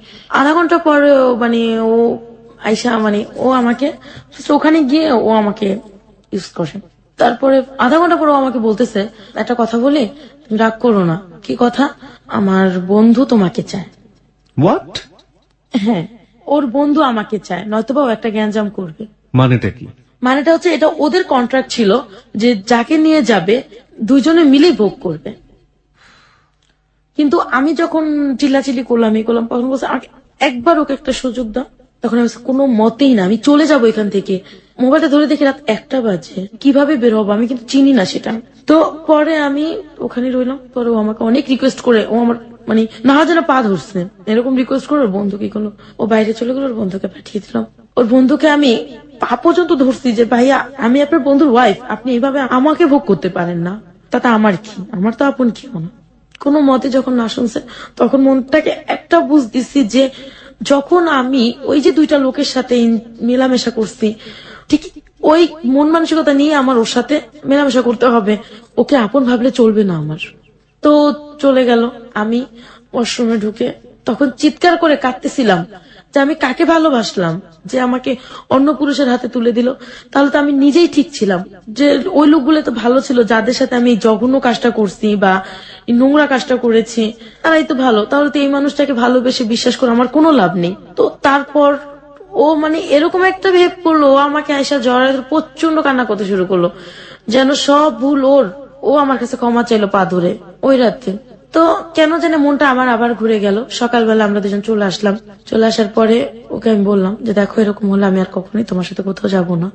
বাই দ্য ওয়ে, আপনি যেভাবে রাত কাটালেন, আপনার ফ্যামিলি আপনাকে কিভাবে নিল? আমার ফ্যামিলি থেকেও বলে গেছে যে আমরা বেড়াতে যাচ্ছি। আপনার ফ্যামিলি তো জানে যে আলটিমেটলি আপনারা বিবাহিত। হ্যাঁ। ওকে। তো আমি বাসায় ঢুকলাম। এখন আমার বাবা এই আমাদের বিয়ের কথাটা আমাদের গ্রাম সরকারের কাছে জানায় দিচ্ছে। জানায় দেওয়ার পর আমার গ্রাম সরকার আসছে, কাকে বিয়ে করেছে মামুনি দেখি একটু। তখন আমার গ্রাম সরকার একটা দিল যে উঠায় দেবো। এখন উনি আমার বাবার এখন লোভ হচ্ছে যে এখন যদি উঠায় দেই 50,000 টাকা খরচা করলে আমি 1 লাখ টাকা পাবো। কিভাবে? অনুষ্ঠান করলে টাকা উঠবে, ওকে, সবাই গিফট দিবে। গিফট দেবে, আর আমার আত্মীয় স্বজন তো বিশাল বড় লোক। বাই দ্য ওয়ে, এখানে গ্রাম সরকার বলতে আপনি কাকে বোঝাচ্ছেন? ওই চরটা তো একটা গ্রামের মতো ছিল, হ্যাঁ। তো ওখানে এক চেয়ারম্যান মেম্বারের পরে একজন গ্রাম সরকার থাকতো। যে কোনো বিচার আগে গ্রাম সরকারের কাছে যেত, তারপরে মেম্বার, তারপরে চেয়ারম্যানের কাছে যেত। আচ্ছা আচ্ছা। তো তাকে বলার পরে সে বলল যে রাশেদকে বলো তোমার এই এলাকায় তোমাকে আধা কাটার উপর হলো 1 কাঠা জমি কিনে দিতে হবে আমার মেয়েকে।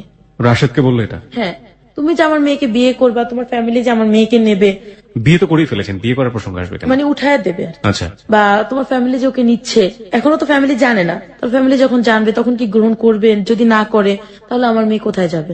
তার মানে তুমি আমার মেয়েকে এখানে একটা বাড়ির উপরে 1 কাঠা জমি কিনে দিবা, সে একতলাই হোক 3 সেটি থাক, সেটা বড় কথা না। কোথায় এটা? এটাও চরের মধ্যে হবে, কামরাঙ্গীর চরে। কামরাঙ্গি চরই হবে এটা। তখন ও বললো ঠিক আছে আমি করব। তো এভাবে করে আমাদের সম্পর্ক এগোতে থাকে। 2011 ভালো আছি আমরা, ওর টাকা পয়সা আমাদের সংসার চলতেছে। তো 2012তে গিয়ে ও আবার গ্যাঞ্জাম করলো আমার সাথে। ঝগড়াঝাটি করার এক পর্যায়ে ও আমাকে ছেড়ে চলে যাবে, এসে অনেক বুঝ করে অনেক মিলমিশ করিয়ে দিল। ঠিক আছে, 6 মাস চলে গেছে। কিভাবে যেন ওর ফ্যামিলি জেনে ফেলছে আমরা বিয়ে করছি। ওর ফ্যামিলি এখন আমাকে ফোন দেয়, আমার উপরে চরম অত্যাচার, তুমি ওকে নেবে না, ওর বউ হতে পারো না, তোমার মতো মেয়েকে আমরা ওর বউ করবো না। আর সবচেয়ে বড় ভুল ছিল যে রাশেদ এর আগে আমার ফুপুকে নেয়ার জন্য নাকি ঘরে এরকম ঝগড়াঝাটি করছে। পরে ওরা জানতে পারছে ওনারই ভাস্তি আমি, তার মানে ওই ফুপু যেহেতু এত খারাপ, ভাস্তিটা যাচ্ছে তারও খারাপ। ও বলে যে না, ওর ফুপু যেমনই হোক আমার ওয়াইফ ভালো। এরকম গ্যাঞ্জাম করে টোরে ও বহুবার বিষ খেয়েছে নাকি অভিনয় করেছে জানতাম না। 2013তে আইসা ওরা আমার সম্পর্ক ভালো যাচ্ছে, হঠাৎ করে ও আমাকে একদিন রাত্রে ফোন দিছে, আমি লন্ডন চলে যাচ্ছি, তুমি ভালো থাইকো সুস্থ থাইকো। ঘরে বাজার টাজার কিচ্ছু দিয়ে যায়নি, হুট করে লন্ডন চলে যাচ্ছে। আর আমার কেন জানি মনে হতো আমার জীবন থেকে একদিন যাবেই। তার মানে স্কুলগুলোর সাথে আমার রানিং রাখতে হবে, স্কুলে চাকরি করি আর না করি খুব ভালো সম্পর্ক থাকতে হবে। এই ফ্যামিলিগত ভাবে আমি যেরকমই হই না কেন, কিন্তু শিক্ষকতার দিক দিয়ে আমি খুব কড়া ছিলাম। আমাকে প্রচন্ড ভয় পেত সবাই, আর আমাকে কেউ বলতোই না যে আমি ম্যাট্রিক পাস করেছি। সবাই বলতো হয়তো বা ম্যাডাম অনার্স কমপ্লিট করেছে। ও লন্ডন চলে গেল, আমাকে বলছে যায়া ফোন দেবে, আমার জন্য কি কি যেন রেখে গেছে সেগুলো দেবে, কিন্তু এগুলোর কিছুই করেনি। ও যাওয়ার সময় আমি চিৎকার করে কান্না করছি ফোনে, তুমি কিসের ভিতর আমাকে রেখে গেলা, কার কাছে থাকবো আমি, কিভাবে বাঁচবো। আমার বাবা যখন শুনতে পারলো যে ও চলে গেছে, আমার বাবা আমাকে প্রচন্ড মারধর করলো। আমাকে এখন দেখতে পারে না, আমি টাকা পয়সা দিতে পারি না। বাবা কি তখন কোনো কাজ করছে? কোনো কাজ করতেছে না, সে ওই জুয়াই খেলে। জুয়াই খেলে আর ঘরে বসে বসে খায়? ঘরে বসে বসে খায়, মানে আপনি যা নিয়ে আসেন সেটা ভেঙে যা নিয়ে নিয়ে খায়। আসতেছি তাই খাচ্ছে, কোনো কাজ নেই তার। এবং তার কোনো লজ্জাও নেই সেটার জন্য, মানে পস্তানো বোধটা ওর নাই। ওনার বয়স কেমন ছিল? মানে লাইক উনি কাজ করতে পারতেন, এই সামর্থ্য ছিল শরীরে? হ্যাঁ, 45। ওকে। আর তার একটা সবচেয়ে বদ অভ্যাস ছিল, সে যে কোনো দোকানে ঋণ করবে। একসময় দেখলাম কি ঋণের মাত্রা এত হারে বেড়ে গেছে, 3.5 লক্ষ টাকার মতো দেনা হয়ে গেছি আমি। আপনি মানে আপনার কাজের জন্য নাকি বাবা দিনা করে আছে? মানে উনি করে করে আমার নাম দিয়ে আসে, মেয়ে বেতন পেলে দিয়ে দেবো, মেয়ের জামাই দিয়ে দেবে, সবাই তো আমাকে চেনে। কি কিন্তু? সিগারেট এইটা সেইটা, এই হাবি জাবি। দেখা যায় কোনোদিন রাশিদের বাজার দিতে লেট হয়েছে, একবেলা চাল নাই, ওই চালটা এটা সেটা আনতো। 2013-তে রাশেদ চলে আসলো দেশে। আসার পরে ও আমাকে বললো আমার বোনটার ইউকে থেকে চলে আসলো, কি করতে গিয়েছিল এখানে? সেটা আমি জানি না, 16 দিনের মাথায় চলে আসছে। ও কি গিয়েছে না কি আমি তাও বলতে পারবো না, ওর সাথে আমার কোনো যোগাযোগ হয়নি। এই 16 দিন? এই 16 দিন ওকে ফোন দিল, ওর ভাই রিসিভ করে আমাকে বকাঝকা করতো। এই 16 দিনের মধ্যে বাইরে থেকে কোনো ফোন করেছিল আপনাকে? ও আমাকে কোনো ফোনও দেয়নি। ও বলেছিল ফ্যামিলির লোক নাকি আমাকে যোগাযোগ করবে, আমার এই 16 দিনের বাজার টাজার দিয়ে যাবে, ওর এক বোন যাবে, কিন্তু কেউ আমাকে কিছুই করেনি। তো অনেক কষ্ট, অনেক ঋণ টিন করে এই যে এই 16 দিন চললাম, তাও আমি কোনো খারাপ পথে যাইনি। আবার স্কুলে জব শুরু করলাম। তারপরে 2013-তে ওর 21শে ফেব্রুয়ারিতে ওর সাথে আমার সাথে একটা মিথ্যে কথা নিয়ে ঝগড়া লেগে গেল। ও বলছে আমি ছেলেদের সাথে ঘুরতে গেছি, কিন্তু আমি ছেলেদের সাথে না, আমি বাবা মার সাথে ঘুরতে গেছি। ও আমাকে মিথ্যে বলে ও আমার জীবন থেকে একেবারের জন্য চলে গেল। চলে তো গেছে ভালো কথা, ও পাশের প্রতিবেশী যারা ছিল, যাদের সাথে ওর পরিচয় ছিল, ওদের সাথে আমাদের একটা ঝগড়া লাগাই দিয়ে গেছে। এমন ভাবে ঝগড়া লাগাইছে যে আমি মানিজ্যত নিয়ে যে ঘরে থাকবো সেই পরিস্থিতিটাও রাখি নাই। আমাকে আমার বাবা প্রচন্ড মারধর করে আমার শরীর ফেটে রক্ত বেরোচ্ছে, ঘরের ভিতর আটকে রাখছে। পরের দিন সকালে আমার মা আমাকে ঘর থেকে বের করে দিচ্ছে। বের করে দেওয়ার পরে আমার বাবা আমাকে কোনো ফোন দিত না, কথা বলতো না আমার সাথে। কোথায় গেলেন আপনি? ওখান থেকে আমি চলে গেছি তরিকুল স্যারের কাছে। তরিকুল স্যার আমাকে স্কুলে জব নিয়ে দিল। এখন থাকার ব্যবস্থা তো সে করে দেবে না। খুঁজতে খুঁজতে একটা বাড়ি পেলাম, যে বাড়িতে নাকি লজিং থাকে, কিন্তু অরিজিনালি আমি যাওয়ার পরে যেটা দেখলাম যে ওই বাড়িতে কোনো লজিং থাকা হয় না, ওই বাড়িতে ফেন্সিডিলের বিজনেস হয়। আমি ওই বাড়িতে উঠলাম, আমি সকালে যেতাম, রাত্রে আসতাম। তো ওই দিক থেকে আমি মাকেও টাকা পাঠাতে হচ্ছে আমার। তখনও বাবা কিছু করে না, আমি চলে আসার পরও। মা বাড়ি থেকে বের করে দিল, তারপর মাকে টাকা পাঠাচ্ছেন? হ্যাঁ, কারণ আমি যদি ওদের টাকা না পাঠাই, ভাই বোন গুলা কি খাবে, বাবা মা কি খাবে, এই সেন্সটা আমার সবসময় কাজ করতো। নয়তোবা আমি যেই পথে চলে গেছি আমার বোনটা ওই পথে চলে যাবে। ওকে, তারপরে আমি ওখানে উঠলাম। ওঠার পরে দেখলাম যে পরিস্থিতি ভালো, 3-4টা মেয়ে থাকে ওইখানে। মহিলাটাও খুব ভালো, আমাকে খুব আদর করলো। 15 দিন বাদে আমি দেখতে পেলাম ওরা যেন কি করে রুমের ভিতর। ওনার যে 2টা ছেলে ছিল আর ছেলের একটা বন্ধু ছিল, তারপর একটা ছেলে থাকতো এখানে। 4টা রুম ছিল। তো একটা রুম আমি 2টা মেয়েকে নিয়ে থাকতাম, আর একটা রুম স্বামী স্ত্রী থাকতাম, আর একটা রুম গেস্ট রুম ছিল, আর একটা ছেলেরা বন্ধু নিয়ে থাকতাম। তা আমি প্রথম এগুলো খেয়াল করতাম না, কারণ আমি সকালে যেতাম, বিকেলে আসতাম, আমি স্কুলে জব করতেছি, টিউশনি করতেছি। তো ওদের এই জিনিসগুলো আমি 15-16 দিন পরে খেয়াল করি যে ওই মেয়েরা ওই গেস্ট রুমটার ভিতরে কি করে। তারপরে দেখা যায় যে ছেলেগুলো কি করে, এগুলা বোতল, ছোট ছোট বোতল গুলা কিসের, কারণ এই সমস্ত জিনিসের সাথে আমি আগে থেকে পরিচিত না। এগুলো জানার পরে আমি আস্তে আস্তে ওদের সম্পর্কে ডিটেলস খোঁজ নিতে থাকি। আমি ওদের সাথে খুব ফ্রি হয়ে যাই। ওরা তখন বলল ওইখানে ওদের নোংরা কাজ চলে, আর ছেলেগুলো ফেন্সিডেলের বিজনেস করে। এরপরে ওর যে দেবরটা, ওর দেবরের সাথে আমার খুব ভালো একটা সম্পর্ক হয়ে যায়, বন্ধুর মতো। দেবরটা আমার কাছে সব স্বীকার করে। দেবরটা এরকমও আমাকে জানাইছে যে ওরা এরকম মেয়েদেরকে লজিং রেখে এই কাজগুলো করে, আমাকে দিয়েও করাবে। তো আমি এগুলো বিশ্বাস করতে পারি নাই। ওরা করে কি, মেয়েদেরকে ঘুমের ওষুধ খাইয়ে তো এমন কিছু ডোজ দিয়ে দেয় যে ওগুলো মেয়েদেরকে যদি ওই রাতে এখান থেকে যদি মেরেও ফেলা হয়, মেয়েরা টের পাবে না, এরকম করা হয়। অথবা মেয়েদেরকে ঘুরতে যাওয়ার নাম করে যশোর বেনাপোলে নিয়ে গিয়ে ওদের শরীরের সাথে বা বউ সাজিয়ে ব্যাগের ভিতরে পেন্সিল দিয়ে ওদেরকে আনা হয়। ওই যে ওর দেবরের সাথে আমি একদিন ঘুরতে ঘুরতে, এটা হচ্ছিল হচ্ছে রায়ের বাজার বুদ্ধিজীবীর গদি ঘরে। তো আমি রায়ের বাজার বুদ্ধিজীবীতে ঘুরতে গিয়ে আমার এরকমটি ছিল যে আমি সব শ্রেণীর লোকেদের সাথে খুব ভালোভাবে মিশতে পারি। তো আমি ওই র্যাবের সাথে পরিচয় হলো আমার। কিছু র্যাব ছিল এখানে, আমার চিন্তা ভাবনা ছিল আমি প্রশাসনের সাহায্য নেবো, ওরা যেহেতু আমাকে এরকম করবে। র্যাবের সাথে পরিচিত হলাম, কথা বললাম। তো ওর ভিতরে একটা র্যাব ছিল, নাম ছিল শাকিল। তো ও খুব ভালো ছিল। আর একটা নাম ছিল শাহিন, আর একটা সাব্বির। তো সাব্বির আমাকে দেখে খুব পছন্দ করলো, ওরা আমার সাথে ফ্রেন্ডশিপ হয়ে গেল। 3-4 দিন পরে সাব্বিরকে আমি বললাম, সাব্বির এরকম এরকম হয়েছে, বাসায় ওরা পেন্সিল বিক্রি করতেছে, আমাকে ওরা বিক্রি করে দিতে চাচ্ছে। তো সংক্ষেপে ওদেরকে বলছি ওকে। আমার মোবাইল ছিল না, ওই মহিলার মোবাইলকে আমি আপা বলতাম, ওর নাম ছিল লাকি আপার নাম ছিল, লাকি আপার মোবাইল দিয়ে আমি বললাম, ওরা বলছে তোমার সাথে দেখা করি। তো সেই দিন বিকেল আমাকে জানানো হলো যে আমাকে ওরা নাকি দৌলদিয়া নামে একটা ঘাট আছে, সেখানে ওরা 3.5 লক্ষ টাকা বিক্রি করে দিছে। তারপরে আরেক জায়গায় এই ঢাকাতে পুরানা পল্টনে ওদের এক মামার কাছে 75,000 টাকা 15 দিনের জন্য বিক্রি করে দিছে। মাই গড। তো যেদিন রাত্রে আমাকে ওরা নিয়ে যাবে, আমি জানি না ওদিন রাত্রে আমাকে নিয়ে যাবে, ওর দেবরা এসে আমাকে বলতেছে যে তুমি যদি এখান থেকে না যাও, তুমি কালকের পৃথিবীতে সূর্য দেখবে না। কেন এরকম হয়েছে, তোমাকে ওরা নিয়ে যাবে দৌলতিয়া ঘাটে 15 দিন পরে, আর আজকে রাত্রে তোমাকে ওরা বলে নিয়ে যাবে। তো এর আগে আমি র্যাপকে বলে রাখছি সবকিছু এরকম এরকম করবে ওরা, তুমি আমাকে প্লিজ বাঁচাও। তো সকালবেলা আমি শুনলাম ওরা আমাকে বলছে, জানিস তোর ভাইয়া তো পুরানা পল্টন গেছে, ওর হাজবেন্ড আবার ওর সাথে রাগ করে চলে গেছে, তো তোর ভাইয়া তো চলে গেছে, তো ভাইকে আমরা আনতে যাবো পুরানা পল্টন, তুই কি যাবি আমাদের সাথে? আমি বললাম দেখি কি করতে পারি। এর মধ্যে ওই র্যাপকে ফোন দিচ্ছে ওই লোকের নাম হচ্ছে মিন্টু। মিন্টু ফোন দিয়ে বলছে ওকে কিন্তু নিয়ে যাবে একটু পরে। ঘন্টা খানিকের মধ্যে ওরা ওইখানে ফোর্স নিয়ে চলে গেছে।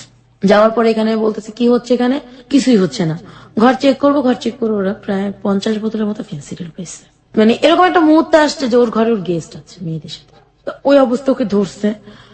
মিন্টু আবার সকালে চলে গেছে, ওই খবর দিয়ে চলে গেছে। ওরা আমাকে নিয়ে উত্তরা চলে গেল, ওইটা উত্তরে গিয়ে মিন্টু রাতে দিয়ে দিল। মিন্টু আবার আমার ফ্যামিলিকে জানাইলো, আমার বাবা বলছে ওই মেয়েকে কোনোদিন ঘরে তুলবা না, তাই আমার মা সেদিন আমাকে গ্রহণ করে নেয়নি। মিন্টু আমাকে এক রাত ওর এক ফ্রেন্ডের বাসায় রাখছে, খুব ভদ্রভাবে খুব সম্মানের সাথে রাখছে, ওর ওয়াইফ বলে। ও ছিল না, ও বলছে আমি রেখেছি, আমি একটু ঢাকার বাইরে যাচ্ছি। পরের দিন ও এই কামরাঙ্গি চড়ে এসে জালুয়ারি চৌরাস্তা আছে একটা, ওখানে এসে আমার জন্য বাসা খুঁজে বের করছে একদিনে। আমি এখানে উঠলাম, তারপরে একদিন আমার মা আমাকে ফোন দিয়ে খুব কান্নাকাটি করতেছে। 2013 এপ্রিল খুব কান্নাকাটি করতেছে, ঘরে খাবার নেই না সেটা। তো পরে আমি কি করবো, তো আমার কাছে তখন টাকা ছিল, আমি ওকে টাকা দিয়ে দিলাম, ওরা খাবার টাবারই করছে। প্রতি মাসে টিউশনি করে যে টাকা বেতন পাই ওর থেকে ওদেরকে দিয়ে দিই, ওর থেকে আমি রাখি। আমার ঘর ভাড়া বেশি ছিল না, এক রুম তো 2000 টাকা ছিল। আমি কষ্ট করে চলতাম, ওদেরকে আমি কষ্ট দিতে দিতাম না। আমার বাবা অসুস্থ ছিল, তাকে আমি চিকিৎসা টাকা দিয়েছি, ভাই বোনদেরকে দেখেছি। দেখার পরে দেখা যায় কি আমি না কেমন যেন একটা দিন দিন এই যে রোদ্রে ঘুরতে, তারপরে এগুলো করতে করতে বৃষ্টিতে ভিজে আমি অসুস্থ হয়ে পড়ছি। এখন আমি ওই বাসায় থাকতে পারতেছি না, বাসা চেঞ্জ করে ফেললাম। বাসা চেঞ্জ করে আরেক বাসায় গেছি, সেখানে আমি খুব অসুস্থ। এর ভিতরে এক স্কুল টিচারের সাথে আমার পরিচয় হয়েছে, তার বয়স 50-এর উপরে। তো ভালোই কথাটা বলতো, ফোন টোন দিত না, কম কথা বলতাম। তো ওনার সাথে জাস্ট এমনি কথাটা হইতো, দেখা করতো আমার সাথে। উনি একদিন আমাকে বিয়ের প্রস্তাব দিল, আমি রাজি হইনি। এই 50 ঊর্ধ্ব লোক? হ্যাঁ, রাজি হইনি। পরে আমি না দিন দিন অসুস্থ হয়ে পড়লাম। অসুস্থ হয়ে পড়ে বাবা মার ঘাড়ে গিয়ে উঠলাম। ওখানে আমি ডাক্তার দেখালাম, নিঃশ্বাসে প্রবলেম হইতো, আমি নিঃশ্বাস চাতে পারতাম না, আর লিভার একটু সমস্যা হয়েছে। মানে এগুলো তো আমার টাকায় হতো, আমার ফ্যামিলিকেও খরচা দিতাম ওই অসুস্থ অবস্থায়। আমার টাকা যেটা জমানো ছিল আর কি, ওটাতেই হয়তো। তো ওই লোক আমার এই অবস্থা দেখে আমার মামা, মানে এই যে গ্রাম সরকার, তার কাছে বিয়ের প্রস্তাব দিল। কোন লোক? যে লোকটা স্কুল টিচার ছিল, 50-এর ঊর্ধ্বে বয়স ছিল, যে লোকটা নাম ছিল তাহির। সে আপনার গ্রাম সরকার পর্যন্ত পৌঁছালো কিভাবে? ওই এলাকারই সে স্কুল টিচার। ওকে। তো ওই হিসেবে সে বলছে, আর আমাদের সম্পূর্ণ দায়িত্ব ওই গ্রাম সরকার নিয়েছিল। তো ওনার কাছে বিয়ের প্রস্তাব দিল। আমাকে জিজ্ঞাসা করা হলো, তখন তো আমি খুব অসুস্থ, আমার একজনের হেল্প চাই। বাবা মা আমাকে রাখবে না। আমি বাবা মাকে বললাম, দেখো তো অনেক বয়স্ক, কিভাবে কি হয়। বাবা বললো না সমস্যা নেই, মানে ডাইরেক্টলি বললো বয়স্ক লোক নাকি বউ ভালোবাসে বেশি। আপনার বাবা আপনাকে এটা বললো? আমার বাবা মাকে বলছে। আপনার বাবার তখন বয়স কত? 45। বাবার বয়স 45, বাবার জামাই হবে 50 ঊর্ধ্ব। হ্যাঁ, তো এর ভিতরেই মা বলছে যে গ্রাম সরকারের খোঁজ খবর নিতে। উনি কি খোঁজ খবর নিচ্ছে আমি জানি না। ঠিক এক সপ্তাহের মাথায় আমার বিয়ে দিয়ে দিল, 7ই আগস্ট 2013।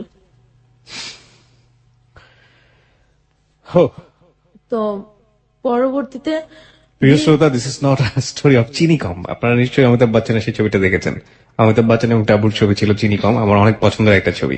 লাইফে এই ঘটনা ঘটে, বাট এত সুইট ওয়ে তো ঘটে না, এটাই রিয়েলিটি। ঠিক আছে, যাই। তারপর বিয়ের দিনও আমার কাছে কেন জানি মনে হয়েছে তা আমি তো অসুস্থ, আমি জাস্ট উঠতে পারি, বসতে পারি, মানে কাজকর্ম কিছুটা করতে পারি। তখন স্কুল থেকে আমি চাকরি ছেড়ে দিচ্ছি। বিয়ের দিন সকালেও জানি আমার কেন মনে হলো আমি বিয়েটা করব না, কিন্তু চিন্তা করলাম যে বাবা মার ঘাড়ে বসে না থেকে তারপর মামা বিয়েটারই করছে, করে দেখি যদি জীবনের কিছু চেঞ্জ হয়। তো বিয়েটা হলো, আমাকে সেদিন নিয়ে যাওয়া হলো পাশের গলিতেই, বাসা ভাড়া নিচ্ছে সেখানে। বিয়ের দিন রাত্রেই তার বড় ওয়াইফ তাকে ফোন দিছে, ফোনটা রিসিভ করছি আমি। সে বললো তুমি কে? আমি তার ওয়াইফ। তুমি তার ওয়াইফ কিভাবে হও? এমনকি তাকে বিয়ের আগে আমার মামা গ্রাম সরকার, যাকে আমরা মামা বলি, সে ওই ওর ভোটার আইডি কার্ড, তারপরে স্কুল সার্টিফিকেট, কলেজ সার্টিফিকেট, কোন স্কুলে জব করতেন সেগুলো, বড় বউর সাথে ডিভোর্স হয়েছে সে ডিভোর্সের পেপার সবকিছু নিয়ে নিছে। তারপরে আমি বলছি আপনার সাথে তো ডিভোর্স হয়ে গেছে। হ্যাঁ, তো আমি ফোন সমস্যা, আমার তো সন্তান আছে না। ভালো কথা, সন্তান আছে যেহেতু, আমি সেও তার কিছু বলিনি। ওনার সাথে কথা বলছে 1 দিন 2 দিন 3 দিন। আমি তো অসুস্থ, যেটা সত্যি কথা বলতে কি আমার হাজবেন্ডের সাথে আমার কোনো সম্পর্কই ছিল না। মানে স্বামী স্ত্রী পরে যে সম্পর্ক। বিয়েটা হয়েছে আমার, স্বামী স্ত্রী সম্পর্ক, এক্স্যাক্টলি এক্সিস্টিং যে রিলেশনশিপ, হ্যাঁ, পঞ্চশোর্ধ স্বামী স্ত্রীর কোনো সম্পর্কই তার সাথে ছিল না, কারণ আমি অসুস্থ, তার ভিতরে তার ওয়াইফ ফোন দিছে, এটা আমার বিবেকে বাজছে, কেন ফোন দেবে? তো এভাবে করে তার সাথে প্রায় 1 সপ্তাহ কেটে গেল। 1 সপ্তাহ কেটে যাওয়ার পর তার আরেকটা ওয়াইফ আমাকে ফোন দিছে। তখন আমি মানে তার ফোনে আমি ইউজ করি, তো আমি বললাম আপনি কে? তো ওর নাম ছিল রনি। আমি রনি না ননি জানি, চিটাগং বাড়ি তাদের, চিটাগং থেকে ননি বলছি। "স্যার, আপনি কাকে চান?" বললাম তাহেরকে চাই। "তা আপনি কি হন?" "আমার ওয়াইফ।" "কিভাবে হলো?" সাথে সাথে আমি বললাম কিভাবে হলো, কারণ যেহেতু তার এক ওয়াইফ ডিভোর্স প্রাপ্ত, আমি আছি, সে তো আমি দ্বিতীয় ওয়াইফ, তার আর কোনো ওয়াইফ নেই। "আপনি কে তাহলে?" "আপনি যাকে বিয়ে করেছেন তার আমি এক ওয়াইফ, আপনি তৃতীয় ওয়াইফ, আমি দ্বিতীয় ওয়াইফ।" উনিও ডিভোর্স? না। তো আমি বললাম আপনি আমাকে কেন ফোন দিচ্ছেন? আমি বাবা মাকে সবকিছু জানাইছি, মামাকে সবকিছু জানাইছি, তাকে বলছি। সমস্যা কি, সে গ্রামে থাকবে, আপনি ঢাকায় থাকবেন, এইভাবে সে আমাকে বললো।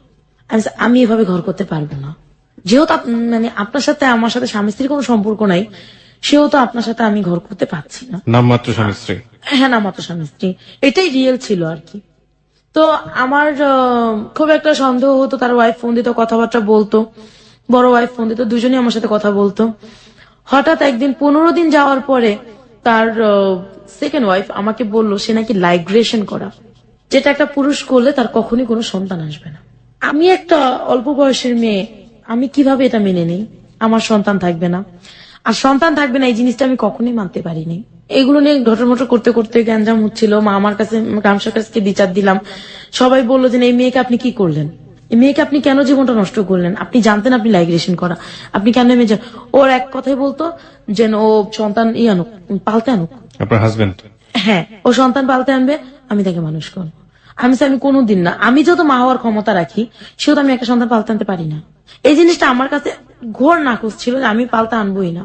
তো এরকম করে তার সাথে ঘটর মটর করে আমার 1.5 মাস গেছে। যাওয়ার পরে আমি বললাম যে আমি আপনার সাথে ঘর করবো না, ঘর করবো না বলছি, পরে সে আমাকে প্রচন্ড মারধর করলো। আমার সবচেয়ে কষ্ট লাগতো ওইখানে যে সে কোনো বাজার করতো না ঘরে। 1 কেজি চাল, 1 কেজি আলু, একটু ডাল, একটু ডিম আর মরিচ, এছাড়া সে কিছুই আনতো না। এগুলো খেতে খেতে এক সময় আমি অসুস্থ হয়ে পড়লাম। আমার আবার সে গ্যাস্ট্রিকের প্রবলেমটা দেখা দিল, আর আমার নিঃশ্বাস ছাড়তে খুব কষ্ট হতো। আমি খুব অসুস্থ, আমি বিছানা থেকে উঠতে পারি না। তারপর একদিন খুব শক্তি করে উঠে আমি তার সাথে প্রচন্ড ঝগড়া করলাম, আমি আপনার সাথে ঘর করবো না, আমি কিভাবে বাঁচবো এইভাবে। তারপরে সে বলল তুই কেন থাকতে পারবি না? তুই থাকতে হবে তোকে, তোর বাবা মার কাছ থেকে। বাবা মার নাই, কোত্থেকে আনবো? বাবা মারও দুঃসাহ জীবনযাপন কাটাচ্ছে, কারণ আমি দিচ্ছি না তাদেরকে, আমি কোত্থেকে দেবো? সে আমাকে মারধর করলো, প্রচন্ড মারধর করে। ঘরে একটা লাঠি ছিল আমার, লাঠিটা দিয়ে আমাকে পেটালো। তো পরবর্তীতে মানে সে আমার বাবা মাকে কোনো খবর দেয়নি, পাশের ভাড়াটিকে কোনো খবর দেয়নি, সে চলে গেছে। তখন আমি সারাদিন আমার মাকে আমি ফোন না দিছি, না গিয়েছি, তখন আমার মা আমাকে খোঁজ নিতে আসছে। আসার পর দেখে আমার দরজা লাগানো, সে ভাবছে আমি বাইরে গেছি, দ্বিতীয়বার চলে গেছে। কিন্তু সবচেয়ে আশ্চর্যজনক বিষয় হচ্ছিল যে আমার বাবা তখন একটা সমিতির সাথে যুক্ত ছিল, সেই সমিতিটা ছিল আমার ফ্ল্যাটের পাশের ফ্ল্যাটে। কিন্তু আমার বাবা ওই যে দরজা তালা মারা দেখছে, সেজন্য আসে যেতে পারে নাই। আমার হাজবেন্ড যে ওই যে ভাড়াটার ঘরে চাবি দিয়ে গেছিল, এটা আবার তারা জানতো না। ভাড়াটা বলছে আমিও বেরিয়েছি, হাজবেন্ডও বেরিয়েছে, তাই হাজবেন্ড চাবি দিয়ে গেছে। তো চাবি দেওয়ার সময় তাকে কিছু বলে যায়নি যে ঘরের মধ্যে আপনি আছেন? না না না, সে চাবি দিয়ে চলে গেছে, আমি বাইরে চলে যাচ্ছি, তার মানে তার আগে আমি চলে গেছি। তো এরকমটা একটা মিনিং করে গেছে। পরে উনি জিজ্ঞাসা করছে ও কোথায়, জানি না, মনে হয় কোথাও গেছে। আমার মা কিভাবে যেন বলতেছে কি ওর ঘরে তাহলে আমার কিছু বাটি আছে, বাটিগুলো নেব। আমি তার আগের দিন সারাদিনের না খাওয়া, সে বাইরে গিয়ে খেয়ে আসতো, আমার জন্য খাবার আনতো না। আপনার হাজবেন্ড? হ্যাঁ, তো আমি সেদিনও সারাদিন সেন্সলেস। তো মা সন্ধ্যাবেলা ঢুইকা দেখে আমাকে, দেখে একটা চিৎকার করছে, এক চিৎকার আমার বাবা আমার সব চলে, বাবা পাশের ফ্ল্যাটে ছিলেন, সে তার ভাড়াটা সব চলে আসছে। আসার পর ওইখানে আমাকে সুস্থ করে আমাকে এখান থেকে বাড়ি নিয়ে যায়। এরপর আর কোনো দিন মানে ওই দিন থেকে সেপ্টেম্বর অক্টোবর থেকে এই পর্যন্ত আমার হাজবেন্ডের সাথে আমার আর কোনো যোগাযোগ হয়নি। তার মানে কাকতালীয় ভাবে সেদিন যদি আপনার রুমে আপনার মা না ঢুকতেন তাহলে আপনি ওখানে তাহলে মারা আমাকে যেতেন। নিহত পেত ওখানে। এরপর আমাকে বাসায় নিয়ে গেছে, আমার চিকিৎসা করাইছে। আমি 27 রোজ আমাকে হসপিটাল থেকে বাসায় আনছে। ঈদের পরপরই আমি আবার আমার খোঁজে বের হয়ে গেছি। এই প্রথম আমার জীবনে মানে আমি যত অসুস্থ, শুধু আমার মা আমাকে সাপোর্ট দিল। তখন আমার বাবা আমাকে তখন পর্যন্ত নির্বাক হয়ে তাকায় দেখছে, শুধু আমাকে কোনো সাপোর্ট দেয়নি। আমি আমার মতো বের হয়ে গেছি, আমি ওই ঘরে থাকিনি। ঈদের পরপরে আমি বের হয়ে বাসা ভাড়া নিচ্ছি, নিয়ে আমার মতো চলে গেছি। চলে যাওয়ার পরে আমার এক ভাইয়া আমাকে বললো, আমি একটা বাসা চিনি, তুই তো এই লাইনে আছিস ভাইয়া, বুঝতে পারছিস আর কি, আছিস তুই তো তুই আমার একটা বাসা চিনি, তুই ওখানে চল। ওখানে যাওয়ার পরে আমাকে ওই আন্টি দুটা লোকের সাথে পরিচয় করাই দিচ্ছে। প্রথম দিন যাওয়ার পরে সে আমাকে রাখেনি, পরের দিন আমাকে বলছে তোকে ফোন দেবো, সে আমাকে ফোন দিছে। ফোন দেওয়ার পরে আমি গেছি, যাওয়ার পর একটা লোক, সে খুব ভালো চাকরি করে, একটা লোকের সাথে পরিচয় করাই দিছে, বলছে তুমি তাকে সময় দাও, সে তোমাকে খুশি করে দেবে। তখন কিন্তু আমি অভাবে অবস্থা, অনটন অবস্থা, বাবা মারও দুঃসহ অবস্থা। বাবা মা যে সমিতির সাথে আছে, বাবা সেই সমিতি টাকা আটকে গেছে, ঘরে চাল নেই, মা ফোন দিয়ে কান্নাকাটি করছে। মানে এত কষ্ট পেয়েছি যে মানে নিজে অশান্তিতে ছিলাম, কখনো বাবা মা ভাই বোনকে অশান্তি দেখায়নি, কষ্ট দেখায়নি। সেখানে আমি সময় কাটানোর পরে সেই দিন আমাকে ওরা দিয়েছে 2000 টাকা। আমি 1000 টাকা নিজের জন্য রাখছি, 1000 টাকা বাসায় পাঠিয়ে দিচ্ছি, ওরা ওদের মতো চলছে। এরপরে 3-4 দিন পরে আন্টি আমাকে আবার ডাকছে, তখন দেখা হয়েছে আমার সাথে এক ডক্টরের সাথে। এক ডক্টর, তখন সে মানে আমার সবকিছু শুনলো। তখন সে আমাকে বলল যে তুমি আমাকে কথা দাও যে তুমি কখনো অন্য কাউকে সময় দেবে না, তুমি আমাকে সময় দেবে, এমনকি তোমার যা কিছু দরকার ভরণ পোষণ সম্পূর্ণ আমি দেব। নভেম্বর ডিসেম্বরের ঘটনা, সে এই কথাটা বলছে। বলার পরে আমি তার কথা বিশ্বাস করতাম না, তা আমি তো অনেককে দেখছি। তখন আন্টি আমাকে বললো তুমি ওর কথা বিশ্বাস করো। তখন এই দুইজন লোকের সাথে আমার ঘুরে ফিরে তাদেরকে সময় দিয়ে আমার সংসার টিকতো, এমনকি আমার ফ্যামিলি চলতো, এমনকি আমার স্কুলে শিক্ষকতাটাও চলতো। পরে দেখা গেছে যে তার কথা আমি আন্টির ভরসা পেয়ে আমি ওকে, আন্টি আমাকে, হ্যাঁ আমি তার বাসায় গিয়ে আমি একটা নোংরা পরিবেশে জড়াইছি আবার দ্বিতীয়বার, কিন্তু সে আমাকে নিজের মেয়ের চেয়ে বেশি ভালোবাসছে। সব সময় একটা ভালো ডিসিশন দিছে, ভালো কথা বলছে। এই আন্টির সাথে আপনার পরিচয় হলো কিভাবে? আমার ওই ভাইয়া আমাকে নিয়ে গেছে ওই বাসায়। কোন ভাইয়া? আমার একটা ভাইয়া ছিল আর কি। কোন ভাইয়া এটা? এটা আমাদের এলাকার একটা উনি ছেলে। আপনার সম্পর্কে এই ব্যাপারে জানতো যে যেহেতু উনি বাসাটা নিয়ে গেছে, মানে আপনার ওখানে একটা পারপাস সার্ভ হবে, তার মানে এই উনি ভাইয়া আমার এই ব্যাপারটাকে ধারণা করে আমাকে জিজ্ঞাসা করছে, আমি স্বীকার করছি তার কাছে। সেও আমাকে হেল্প করতো বিনা স্বার্থে। সে আমাকে নিয়ে গেছে, কয়ে কি চলো তুমি এইভাবে কত কষ্ট করবা। আর আমার যে টোটাল যে 1.5 মাস বা 2টা মাসের যে ঘটনাগুলো আমার সেকেন্ড হাজবেন্ডের, এগুলো সব সে জানতো। তারা কিভাবে নিজেরাই জানতো? আমাকে বিয়ে দিচ্ছে। ওকে। আমাকে বিয়ের দিন ওই বাড়িতে পৌঁছায় দিছে আমার ওই ভাইয়া। সে আমাকে হেল্প করছে 1000, 500, 100 দিয়ে সে আমাকে হেল্প করছে। এমনকি বিশ্বাস করতে পারবেন না, আমার বিয়ের যে খরচাটা সেটাও আমার বাবা আমার টাকা থেকে করছে। সে একটা টাকা খরচা করেনি, একটা টাকা দেয়নি। তারপরে এই যে 2টা বছরে সে যে ঋণগুলা করছে, এই ঋণগুলো আজ পর্যন্ত আমি দিচ্ছি। এই কাজগুলো করে আমি এখন এই কাজগুলো করি না, বলতে যে শুধুমাত্র যে আমি যে 10 জনের সাথে মিশবো সেটা করি না।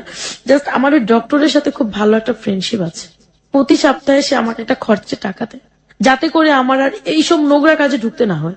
সে পৃথিবীর যে প্রান্তে থাকুক না কেন, সে প্রতি সপ্তাহে আমার টাকাটা আমাকে পাঠিয়ে দেয় আমার মোবাইলে। and you have that kind of relationship with that doctor, right? আপনার তো ডক্টরের সাথে এই সময় কাটানোর মতো একটা রিলেশনশিপ আছে। হ্যাঁ, সময় কাটানোর মতো একটা রিলেশনশিপ আছে। তারপরও সে যথেষ্ট ভালো, আমি তাকে মন্দ বলবো না, সে ভালো। তারপরে দেখা যায় আর যে রিলেশনটা, আমি এখন বর্তমানে আমার একটা স্টেশনারি আছে, বইয়ের লাইব্রেরি। উনি যখন আমাকে হেল্প করতেছিলেন তখন উনি আমাকে বললো যে তুমি কিছু একটা করো, শুধু মাস্টারি দিয়ে তোমার হবে না, তুমি মাস্টারিটা ছেড়ে দাও, তুমি কিছু একটা করো। শেষে যে গ্রাম সরকার আমাকে বিয়ে দিয়েছিলাম, প্রথমে বলছিলাম, সেই গ্রাম সরকার আমাকে একটা প্রোডাকশন হাউস বলতে একটা এম্ব্রয়ডারি হাউসে জব নিয়ে দিল। সেখানে 6000 টাকা বেতনে জব নিয়ে দিছে। আর যে ডক্টরের সাথে আমার ফ্রেন্ডশিপ আছে, সে আমাকে কিছু টাকা দিল একটা দোকান করার জন্য। কত টাকা? প্রায় ওখানে 20,000 টাকা। দোকান করছি আমি ওখানে। একটা মানে চিন্তা করলাম কি করব, তখন আমার তো অনেক স্কুলের সাথে যোগাযোগ, তখন আমি বইয়ের লাইব্রেরি দিলাম। বইয়ের লাইব্রেরি মানে স্টেশনারি, বই, খাতা, পেন্সিল, রাবার বা গাইড, এটা সব পাওয়া যাবে ওখানে। ওকে। আজ অব্দি আমার বাবা সাপোর্ট করেনি। এমনকি 2-1 দিন আগের ঘটনা, যে আমার বাবাকে যাকে আমি এত হেল্প করছি বা আমি যাকে নিয়ে এখনো বেঁচে আছি, আমি আজীবন বেঁচে থাকবো, এর আমার সাথে যাই করুক না কেন, আমার বাবা 2-1 দিন আগে আমাকে মেরে আমাকে আমার মাকে দোকান থেকে বের করে দিয়ে ওই দোকানটা সে নিজের করে নিছে। কিন্তু ওই দোকানের যতগুলো জিনিস সবকিছু আমার। এমনকি বাবা আমাকে খুব বৃষ্টি ভাষায় একটা বকা দিয়ে বলছে, তুই তো ভালো না, তোর খারাপের টাকা দিয়ে তুই দোকান করছিস বা তুই খারাপের টাকা আমাকে দিছিস। তখন আমার এত কষ্ট হয়েছে যে যেই বাবা মার জন্য আমি নিজের সবকিছু বিসর্জন দিয়ে দিছি, সেই বাবা আজকে আমার দোকান আমার সাথে প্রতারণা করে যেন নিয়ে গেল। আজকে সেই দোকানে আমি নিজে দাঁড়াইতে পারতেছি না, বাধ্য হয়ে দোকান থেকে সরে আসছি। যে সে বলতেছে এই সবকিছু আমার, তোর কিছুই নাই এখানে। আমি যে তাকে 2-2.5 বছর দেখলাম, তাদের সংসারটাকে চালালাম, নিজে কষ্ট করলাম, এর কিছুই আমার বাবা স্বীকার করে না এখন। আর আমাকে যা তা বলে যে আমি ভালো না, আমি খারাপ। হ্যাঁ, আমি খারাপ হয়েছি শুধুমাত্র এই ফ্যামিলিটাকে বাঁচানোর জন্য, শুধুমাত্র 2 মুঠো ভাত দেওয়ার জন্য। কি করবো, না তোমার বোনটা নষ্ট হয়ে যাবে, ভাইটা বকাইটা হয়ে যাবে, মার কারখানায় চাকরি করতে হবে। আমার এত কিছু হয়ে গেছে, আমার মাকে আমি কখনো বাইরে কাজ করতে দেইনি, আমার বোনকে আমি কখনো বলি নাই তুমি একটা টিউশনই করো, কিচ্ছু করে না ওরা, আমি চালাই। আর আজকে 3টা বছর আমার বাবা বসে খাইছে, and আমার সংসারেই ছিল। And এখন যে দোকানটা আছে সে এখন ওই দোকানেই করে, আমার সাথে সে টোটালি যোগাযোগ বন্ধ করে দিচ্ছে। সে এখন আমার দোকান চালায়, সে তা দিয়ে সে নিজে চলে। আর আমি একটা প্রোডাকশন হাউসে জব করে মা বাবা ভাই বোন সবাই কিনে চলতেছি। ও, খুব কষ্ট পেয়েছি যখন সে আমাকে বলছে আমি খারাপ, সে যখন আমাকে মারধর করে বের করে দিছে। এই নিয়ে 3য় বার সে আমাকে ঘর থেকে বের করে দিছে। প্রথমবার দিয়েছে আমার হাজবেন্ড সহ, 2য় বার আমাকে দিয়েছে আমার ভুলের কারণ, সে বলে আমার ভুল, কিন্তু অন্য একটা মিথ্যে কারণে সে আমাকে 2য় বার ঘর থেকে বের করে দিছে। এই 3য় বার সে তার জীবন থেকে আমাকে বের করে দিল। তো আজকে আমার কিন্তু কিছুই নেই, সবকিছু তাদেরকে আমি বিসর্জন করে দিছি, সবকিছু তাদেরকে আমি দিয়ে দিছি, তারপর আজকে তারা আমাকে জায়গা দেয় না। আপনার বাবা তো আপনাকে বারবার বের করে দিয়েছে, তারপরও আপনি এত কষ্ট করে এবং এই রকম ভাবে নিজেকে, আমি ভাইয়া সারাদিন না খেয়ে থাকতাম, একটা টাকা আমি আউট খরচা করতাম না।